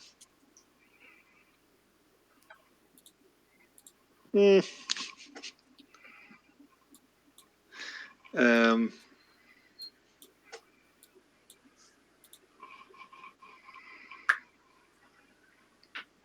You have no idea. Rorik, I don't think we need to be concerned. I mean, if Griswold's gonna sell a boat that easily, if we need another one, we'll just find one just as easily, right? I mean, I guess so. There were lots of fishing boats out there, and we're planning on going by foot from now on. Exactly. So if we need a boat, we'll just make sure we have 2 bottles of wine, and then we can get a boat. Oh. So we'll stock up as we go. Okay, yeah, there we go. Well, Anai, you're not there. Perhaps we need 2 bottles of wine then. Ah, all right. Now we're talking Griswold. Yeah.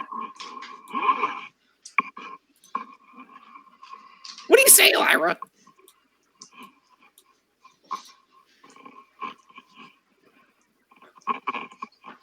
So the boat in the docks that isn't one of them fishing boats will be mine in exchange for 2 bottles of my secret wine. Yep. Secret wine that we clearly know everything about. and if we could throw in the food and maybe drink from today, that'd be great too. Tomorrow.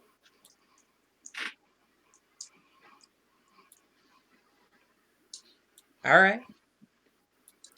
Isn't She it a pulls fishing out 2 bottles of wine. Isn't it a fishing boat technically? Just that we attached a sail to. It's smaller. Forward? These are big fishing boats as opposed to the small one. Yeah. All right. One off the list.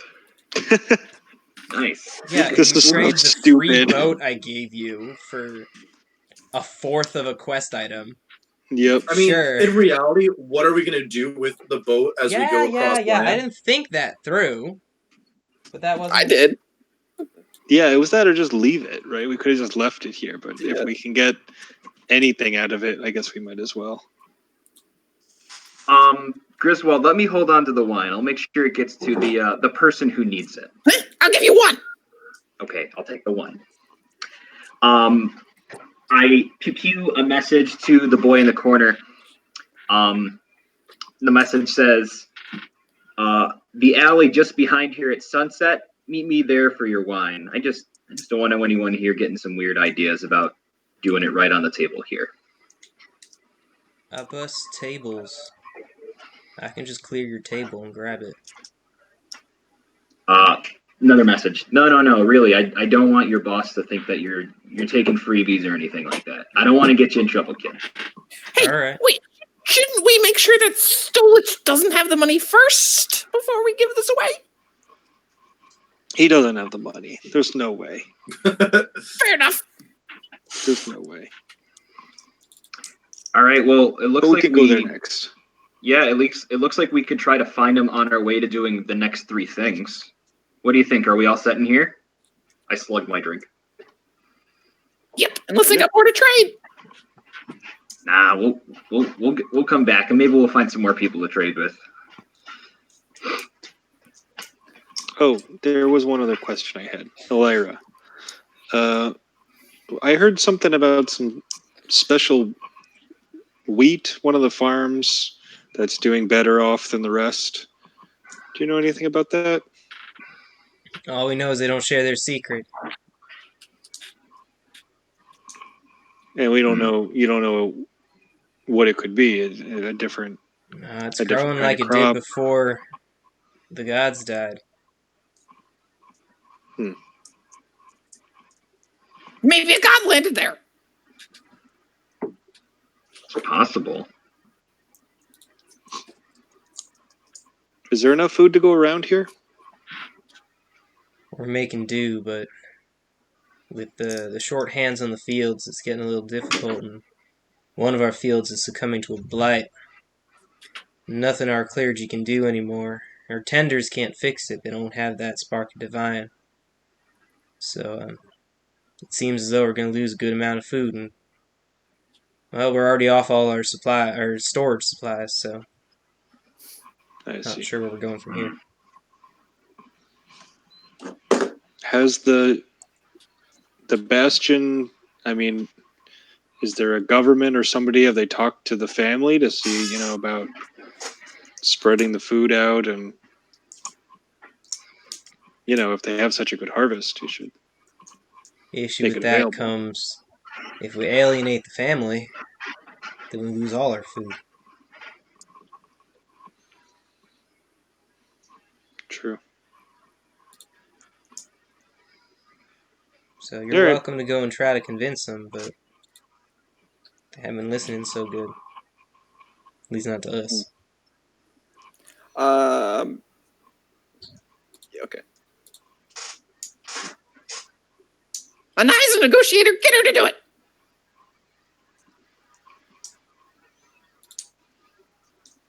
Yeah, we could try that next. Okay. Is there any hint of recognition on Elira's face as I say Anai's name? Anai, that's not your full name, right? No, but I would have gone by a Nye for any top drawers. Okay, so Anai is just what you're the moniker you've had? Yes. Okay, then I will roll. Nope. Okay.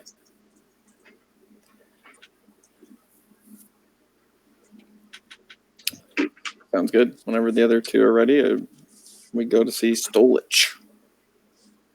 Okay, so you spent some time at the bar at this point. You are walking back across the fields. Anai, you have settled into your position. You're painting. You see your little group of friends walking across the fields as you're painting. And this is just as Bronson comes up to bring you some food.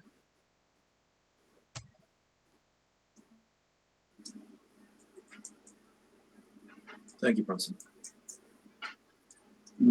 You'll have to forgive taste. I was never a good cook. Of course. I mean, neither So- was I.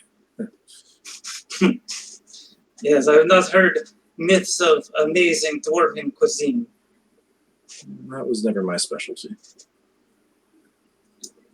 Why you hide heaven? It is very pretty color.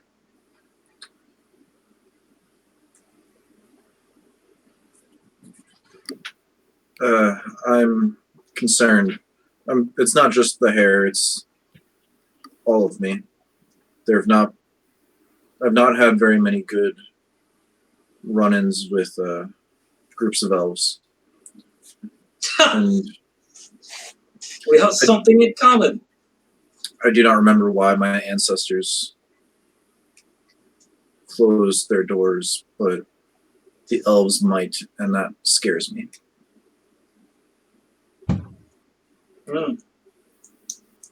Someone elves hate more than northerners. Interesting. I don't know if they hate. I don't know if they hate the dwarves, Bronson. I don't know if we did something. I don't know if they did something. I don't know. I just don't know. I'm terrified to find out. Did your family never tell you stories about dwarves and elves? I'm sure they did, but I don't remember a single one. Do you remember any stories your family would tell you? Bronson, I don't remember my family.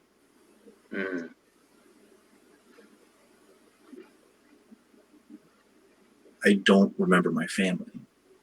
I haven't thought about them for years. Years, Bronson. How old are you? 20? 30? He's in his 40s. Anai's in character. Yeah, that was in character. You're too kind, Anai.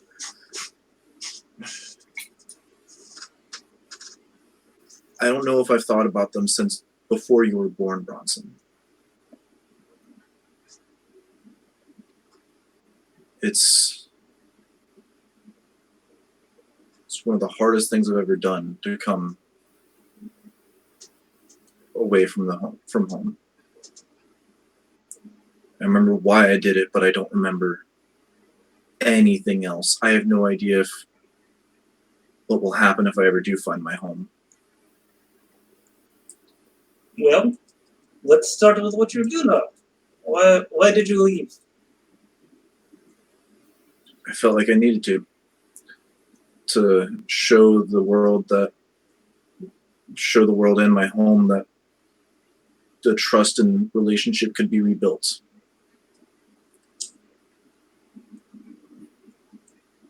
Another thing I do know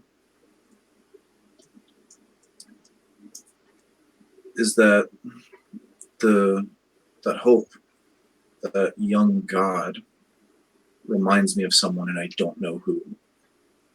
Could be a brother or a sister. Could be someone else. Could be just a friend, or it could be my own child. I don't know, Bronson. The fear of not knowing my own past is crippling. You've seen how Madame Sundry is afraid for the lack of knowing the future, but she still knows her own past. I can't remember anything from 30, 40 years ago, even after I left home. My memory is still faded. I want to roll something real quick. All right.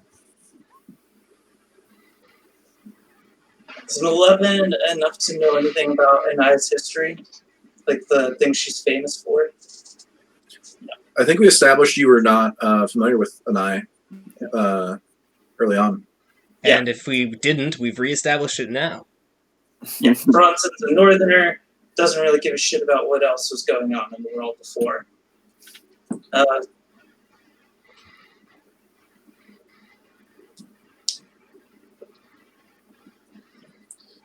So, the way I'm stumbling to speak right now, Bronson's stumbling as well. He tries to speak up for a minute, and he's sitting down to you as you're staring at your painting. Probably the quiet goes on long enough that you decide it's better to focus on your painting. Give me a quick perception check. DC 14. Cool.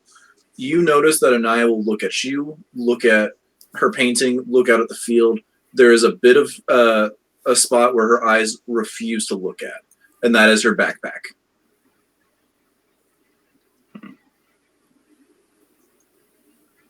Do you have paintings from before your memory? Before your loss? Several. May I see? She gestures, not looking at the backpack still. I will go over and kind of respecting her desire to not look, will stay out of her view as I take a look through her paintings. I haven't written out the description of the 15 different paintings that I have currently. I've gotten 2 thus far, but there are a bunch of different paintings, all beautiful landscapes. One definitely catches your eyes. It's of your home. It's of the north. It's a frozen wasteland with spikes of ice and snow. Small cracks race through the ice, shining with blue light from underneath the sea. Far out on a float, a family of penguins is traveling and milling about. Like,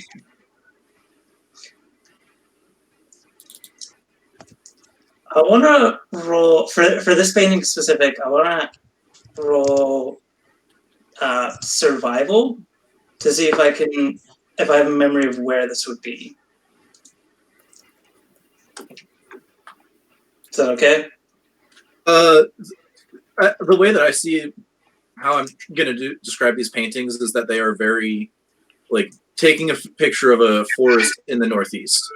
The likelihood of you knowing exactly which forest I'm talking about, and like, of even in the greater Syracuse area, if I showed you a picture of a forest in the Syracuse area, the likelihood of you knowing where that specifically is very unlikely. You might have an idea, be able to say a region for it, but not necessarily, okay, oh, it was from this perception type of thing. Yeah, I'm not asking to say it's this specific spot, but saying like you could recognize a mountain range or recognize from the types of trees that are present where that area is generally. So North. based on some of the ice flows and pillars and whatnot, some of the glaciers. You want to make a history or nature roll? I'll do nature. Nope. All right. Looks cold though.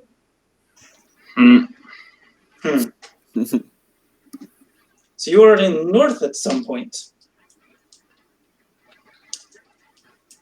Long ago, but yes, I've traveled a lot of places. You see deserts, like in all of the paintings, you see deserts, lush forests, beautiful rivers. You notice not a lot of ocean shots, but some beach and cliffs, but not any from the ocean.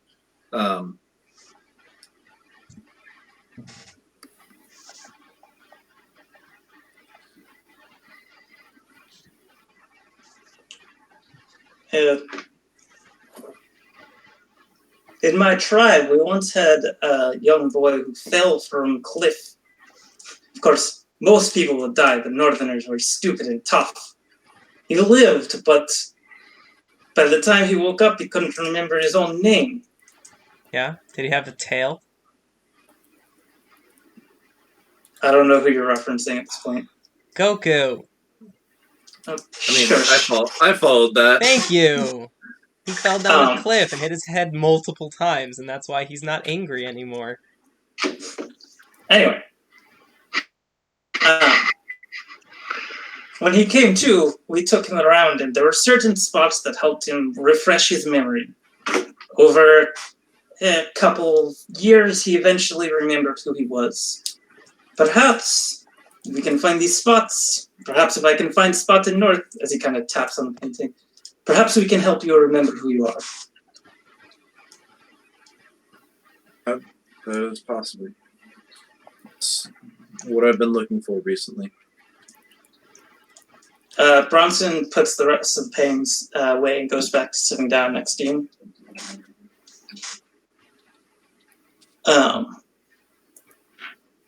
As you continue painting, Bronson's quiet for a while and then decides to speak up. I have a daughter.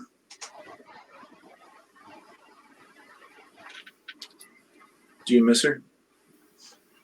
Every day. Why don't you go find her? What do you think I'm here for?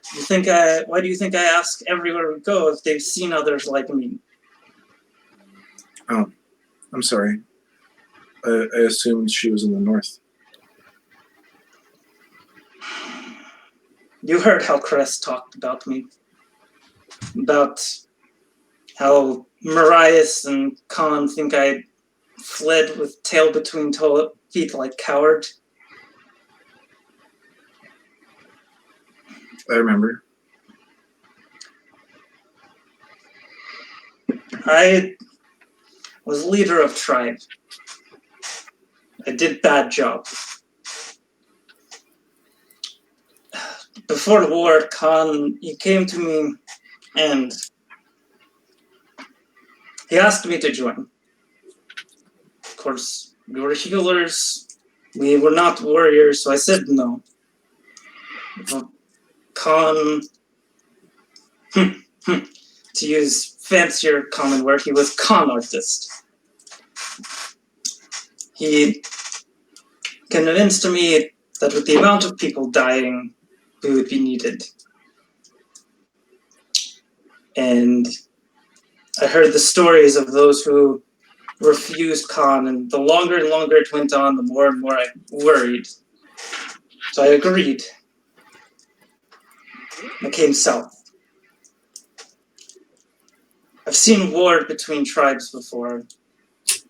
Perhaps a couple hundred men dead. I've never seen war to the point where entire battlefields were red, where rivers were made from just blood. So, the rest of the Northerners called me a coward. But how can a healer pick one side as right and one as wrong? So, we fled. And instead of picking one side, we agreed to treat them all. And begged my tribe to just go back north and I would do what I could. But none of them would go. I begged at least the children. I begged my daughter.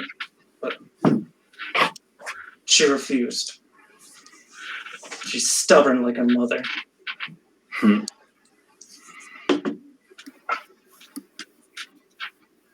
I wish you luck in your search. Luck! Nye, we have each other. He smacks you on the back. I help you find memories, you help me find daughter.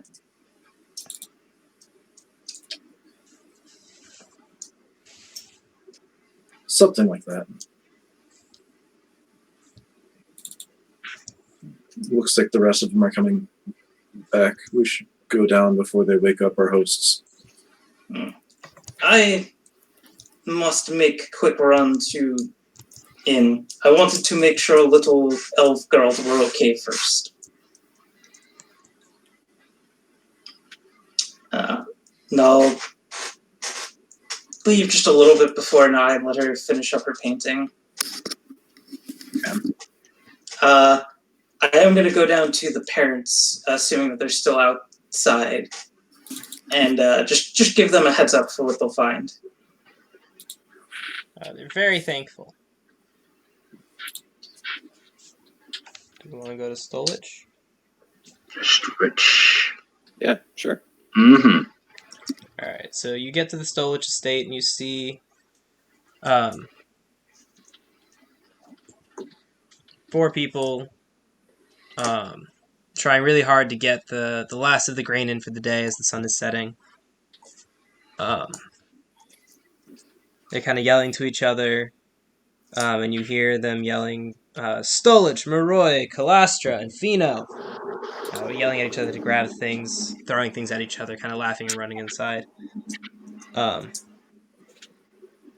Yeah. What do you do? Stolich! He stops and drops what he's holding and turns, very concerned. Yeah? Who's asking? Griswold! That didn't tell me a whole lot. I'm here to help you with your Elira situation. He says, ah, ha, ha, ha, and runs towards you. What the hell, man? What? What are you doing? Who are you? Do you have 100 gold? Are you robbing me? No, I'm just asking. Do you have a boat? Like, what kind of question is this? I did have a boat, actually. I just traded it. I did have 100 gold, but I, don't. How'd you know? What? How'd I know How what? did you want to talk to this guy? What's going on? Why are you running around with 2 skeletons and a kid? Ah, these are mine.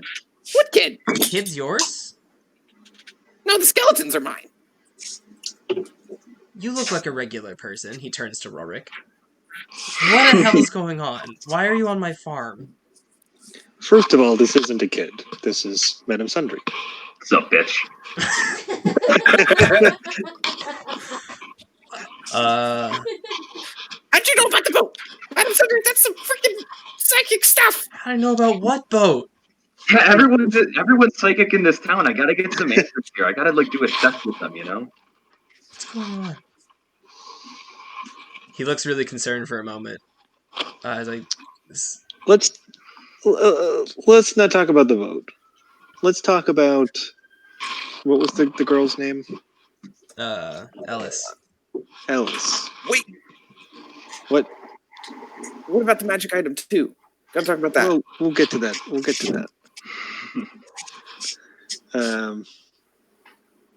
Yeah, forget the boat. Forget the skeletons. Let's talk about Alice. I don't know if I can forget the skeletons. I think they're staring at me. Griswold, can you make them not stare at him?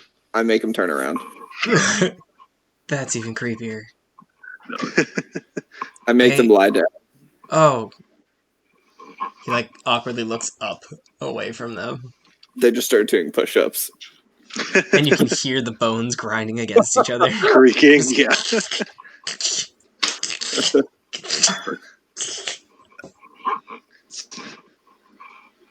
I'm very awful. uncomfortable. Absolutely awful. Sorry, I'm practicing for something else.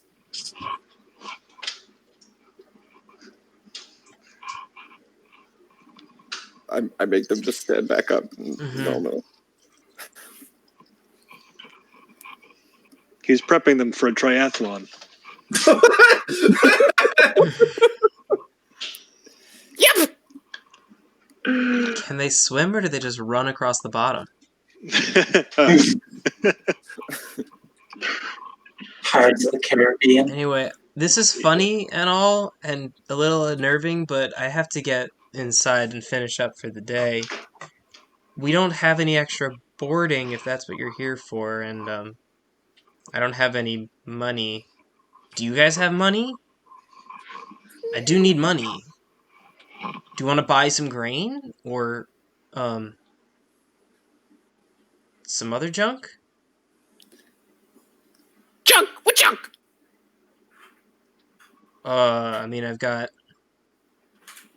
some of my family's old stuff, and I mean, my roommates have been making paintings. What stuff? What's the stuff?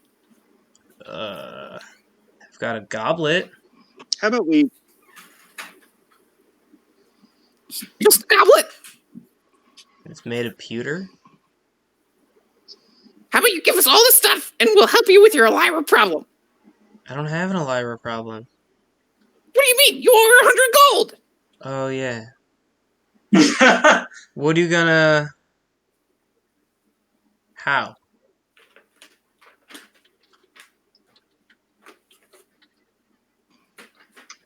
Did you freeze? Nope. Oh, yeah, no, you were very still. Nolly is very good at sitting still. Yeah. How... You gonna give me 100 gold? No. I don't see how you can help me with my problem. Rorik, tell him. We're working on a way to have her forgive the debt. But that's why I wanted to bring up the girl. What girl? Wait, you gotta give us the stuff. You gotta promise to give us the stuff if we help you. What?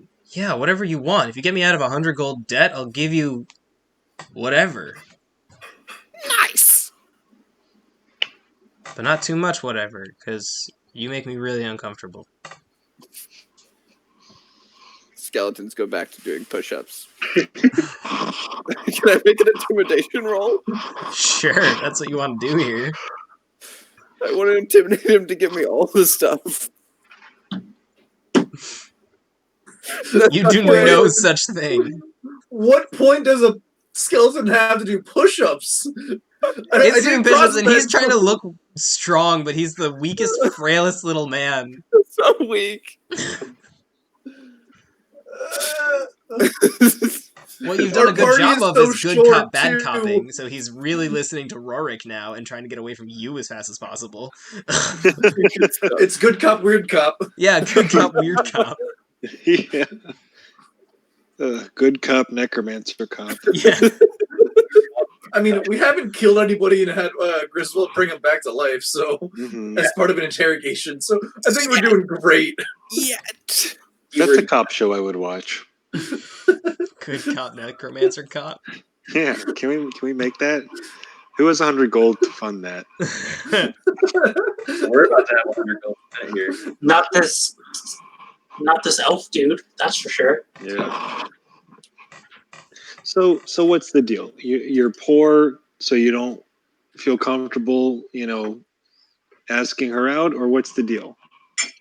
Oh, you mean the name I already said that I forgot? Ellis. Ellis? Yeah. Yeah, I've just, I mean, so I'm trying to get her to like me, and so you do what you do, and you buy her drinks, and it's been going great, except I don't have money, so I've been getting them on credit, and the credit's been compounding, and so now not only did I not have money before to pay for the drinks, but now I'm not even close to the money I need to pay for them already. So as long as I'm in such crippling, crushing debt, I don't think it's a good idea to start a relationship um, with someone who thinks I have money. Josh, you're making this feel a little too real. What if you just use a credit card to get them ladies, Reed? I have a credit card, and I'm making sure to not abuse it to get the ladies because I don't want my credit to tank. Yeah, so you'll Just gotta have make good the credit for minimum no one monthly to pay admire. list. It's fine. Yeah. Yeah. Because that we way you all have good know a credit. good relationship is based purely on borrowed money. Yes. How much money can you spend on them regardless of how much money you have is what defines a good relationship. Yeah. That way, Reed, in this case, you'll have really good credit so that you can buy a big, giant house To live that in you'll alone. live in by yourself. Yeah. Okay, can we go back to focusing on the fake relationship? No, let's show to Reed for a little bit longer. We're talking about your relationship, Reed, so we are. Wait, hold on. I didn't realize that he needs to spend that much money on a lizard. Oh, double burn! Oh, This is all man. live, isn't it? Yeah. Also, yeah, did I say Forever. house? I meant tank. I'm sorry.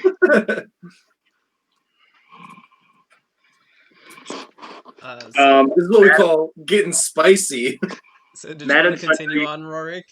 You need to get some meat on those bones. Like them. Madam Sundry steps in front of you guys. She kind of glances up and down at the elf. Listen, honey, sometimes it ain't about the money. It might be something else you got.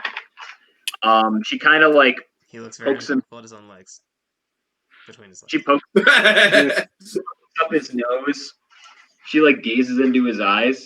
Remember, like, you're picks- 3 foot tall. She picks up his hand and like examines a few fingers. I got something for you, but you got to be gentle. You got to be really, no, really I'm gentle. not looking for that. Trust me. She pulls out her deck of tarot cards and gives them a shuffle. She says, "Honey, I only need you to pick 3." Give me sleight of hand. Because I assume that's what you're doing. I'm I'm going to see if a thing can happen. As she's shuffling the deck, a small light comes out from behind her, and it starts dancing and floating around. Help action, I see. Yes. The light of love is with us. And yes, the help action. See, roll with advantage. Yeah, where am I? What am I doing? Sleight of hand? Mm-hmm.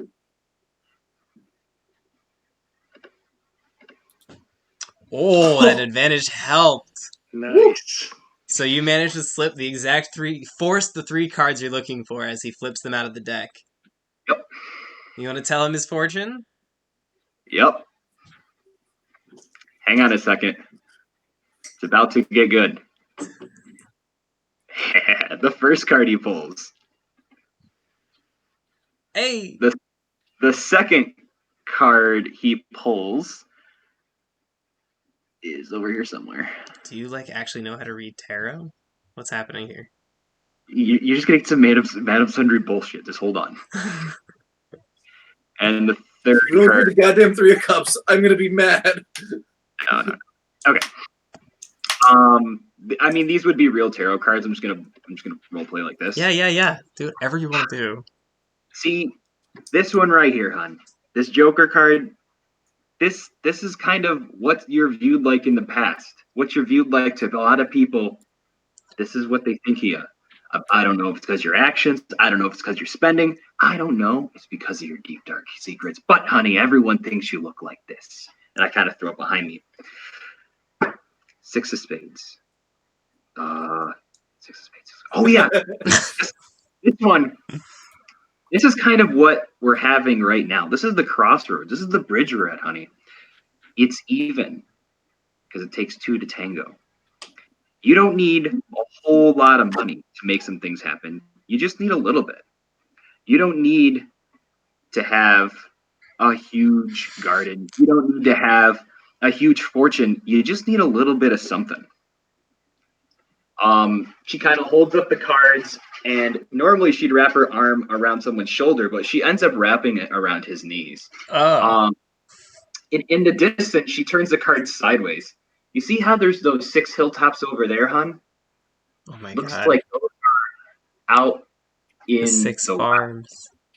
The 6 farms. They're out towards the west from here because whatever. Yeah. If you head to those fields, pick some apples, that'd be a nice spot for the sunset, wouldn't you think? You don't need money for that. You don't need money for a good time. And if you can remember that, I pull out the two of hearts.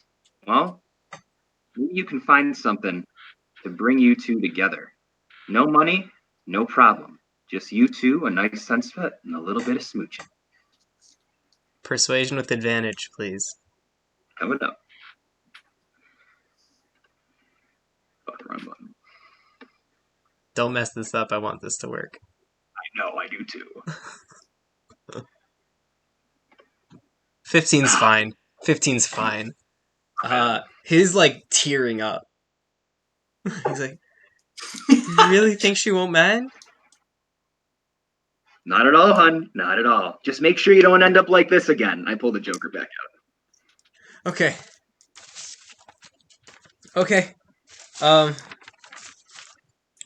Can you go inside and tell Maroy? I gotta be.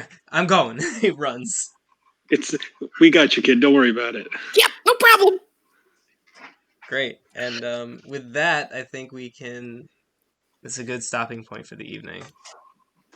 I just turn to the other two and I say, "All right, one down. Now what?" Brilliant. Nicely done. Just brilliant. Isaac, I love your hat. It's so thank cute. Oh, it's cute. The only complaint I have, not about the hat, but is that that tarot cards are not like a normal deck of cards. Like, I know. Okay, I wasn't sure if you knew, but no, you should be able to import a deck of tarot cards if you want. I looked at a couple different ways to do it on Roll20. One will need me to spend a long time on here and have Josh give me DM powers for a couple of things to click, or I make him do the work.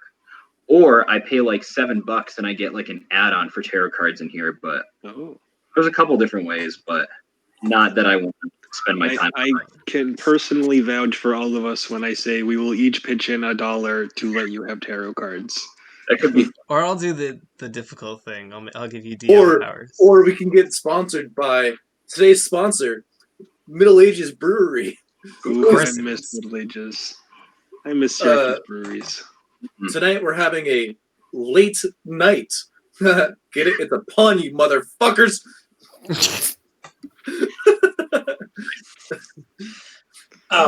So Syracuse Brewing at its finest. What else do we have to pitch? Denali, you got anything to pitch? Reynolds aluminum foil. Ooh, yeah. All up when you're done. Other sponsor for the night. Green Post-it notes. Look at them; they're green. I got my wall of board games, so I want to pitch Anomia, an absolutely wonderful tabletop game that I recommend to anyone who wants to have a laugh when they realize they can't think of a noun. That is a very good game. Ball mason jars when you're too broke for real glasses. Hey!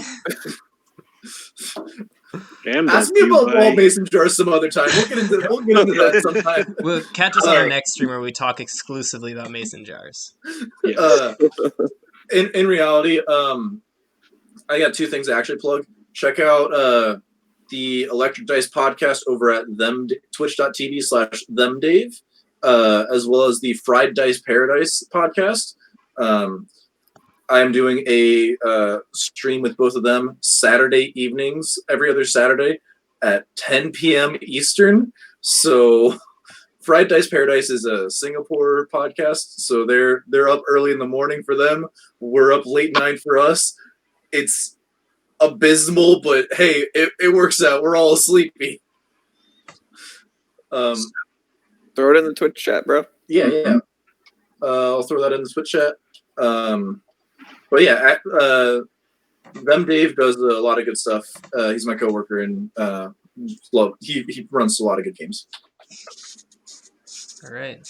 With that, so I want to do one more quick thing before we close for the night. So Bronson talks to the barkeep, presumably finds nothing useful. We all make our way back for the night. Everyone's sleeping, presumably in fairly separate areas. And as Griswold is getting ready to go down for the night, he sees Bronson there. He kills him. No. But he does have his axe down on the ground. I want to make trade with you. Okay. You asked when we were in First Village if corpses scare me.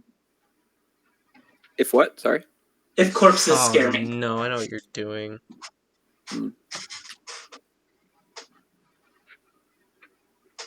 Okay. I want to clarify. They disgust me. Not the corpses, but what you've done to them. In another life, you may not still be alive. But I feel bad. So here is trade for you. You promise never do what you've done to any other corpse again. And as trade, I promise not kill you.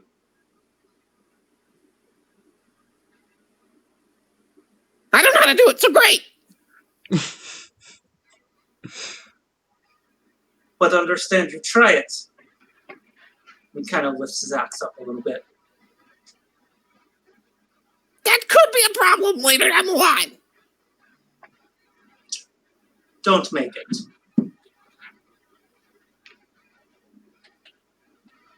We'll see how it goes, but I don't want to die. Good. Then don't try and raise bodies.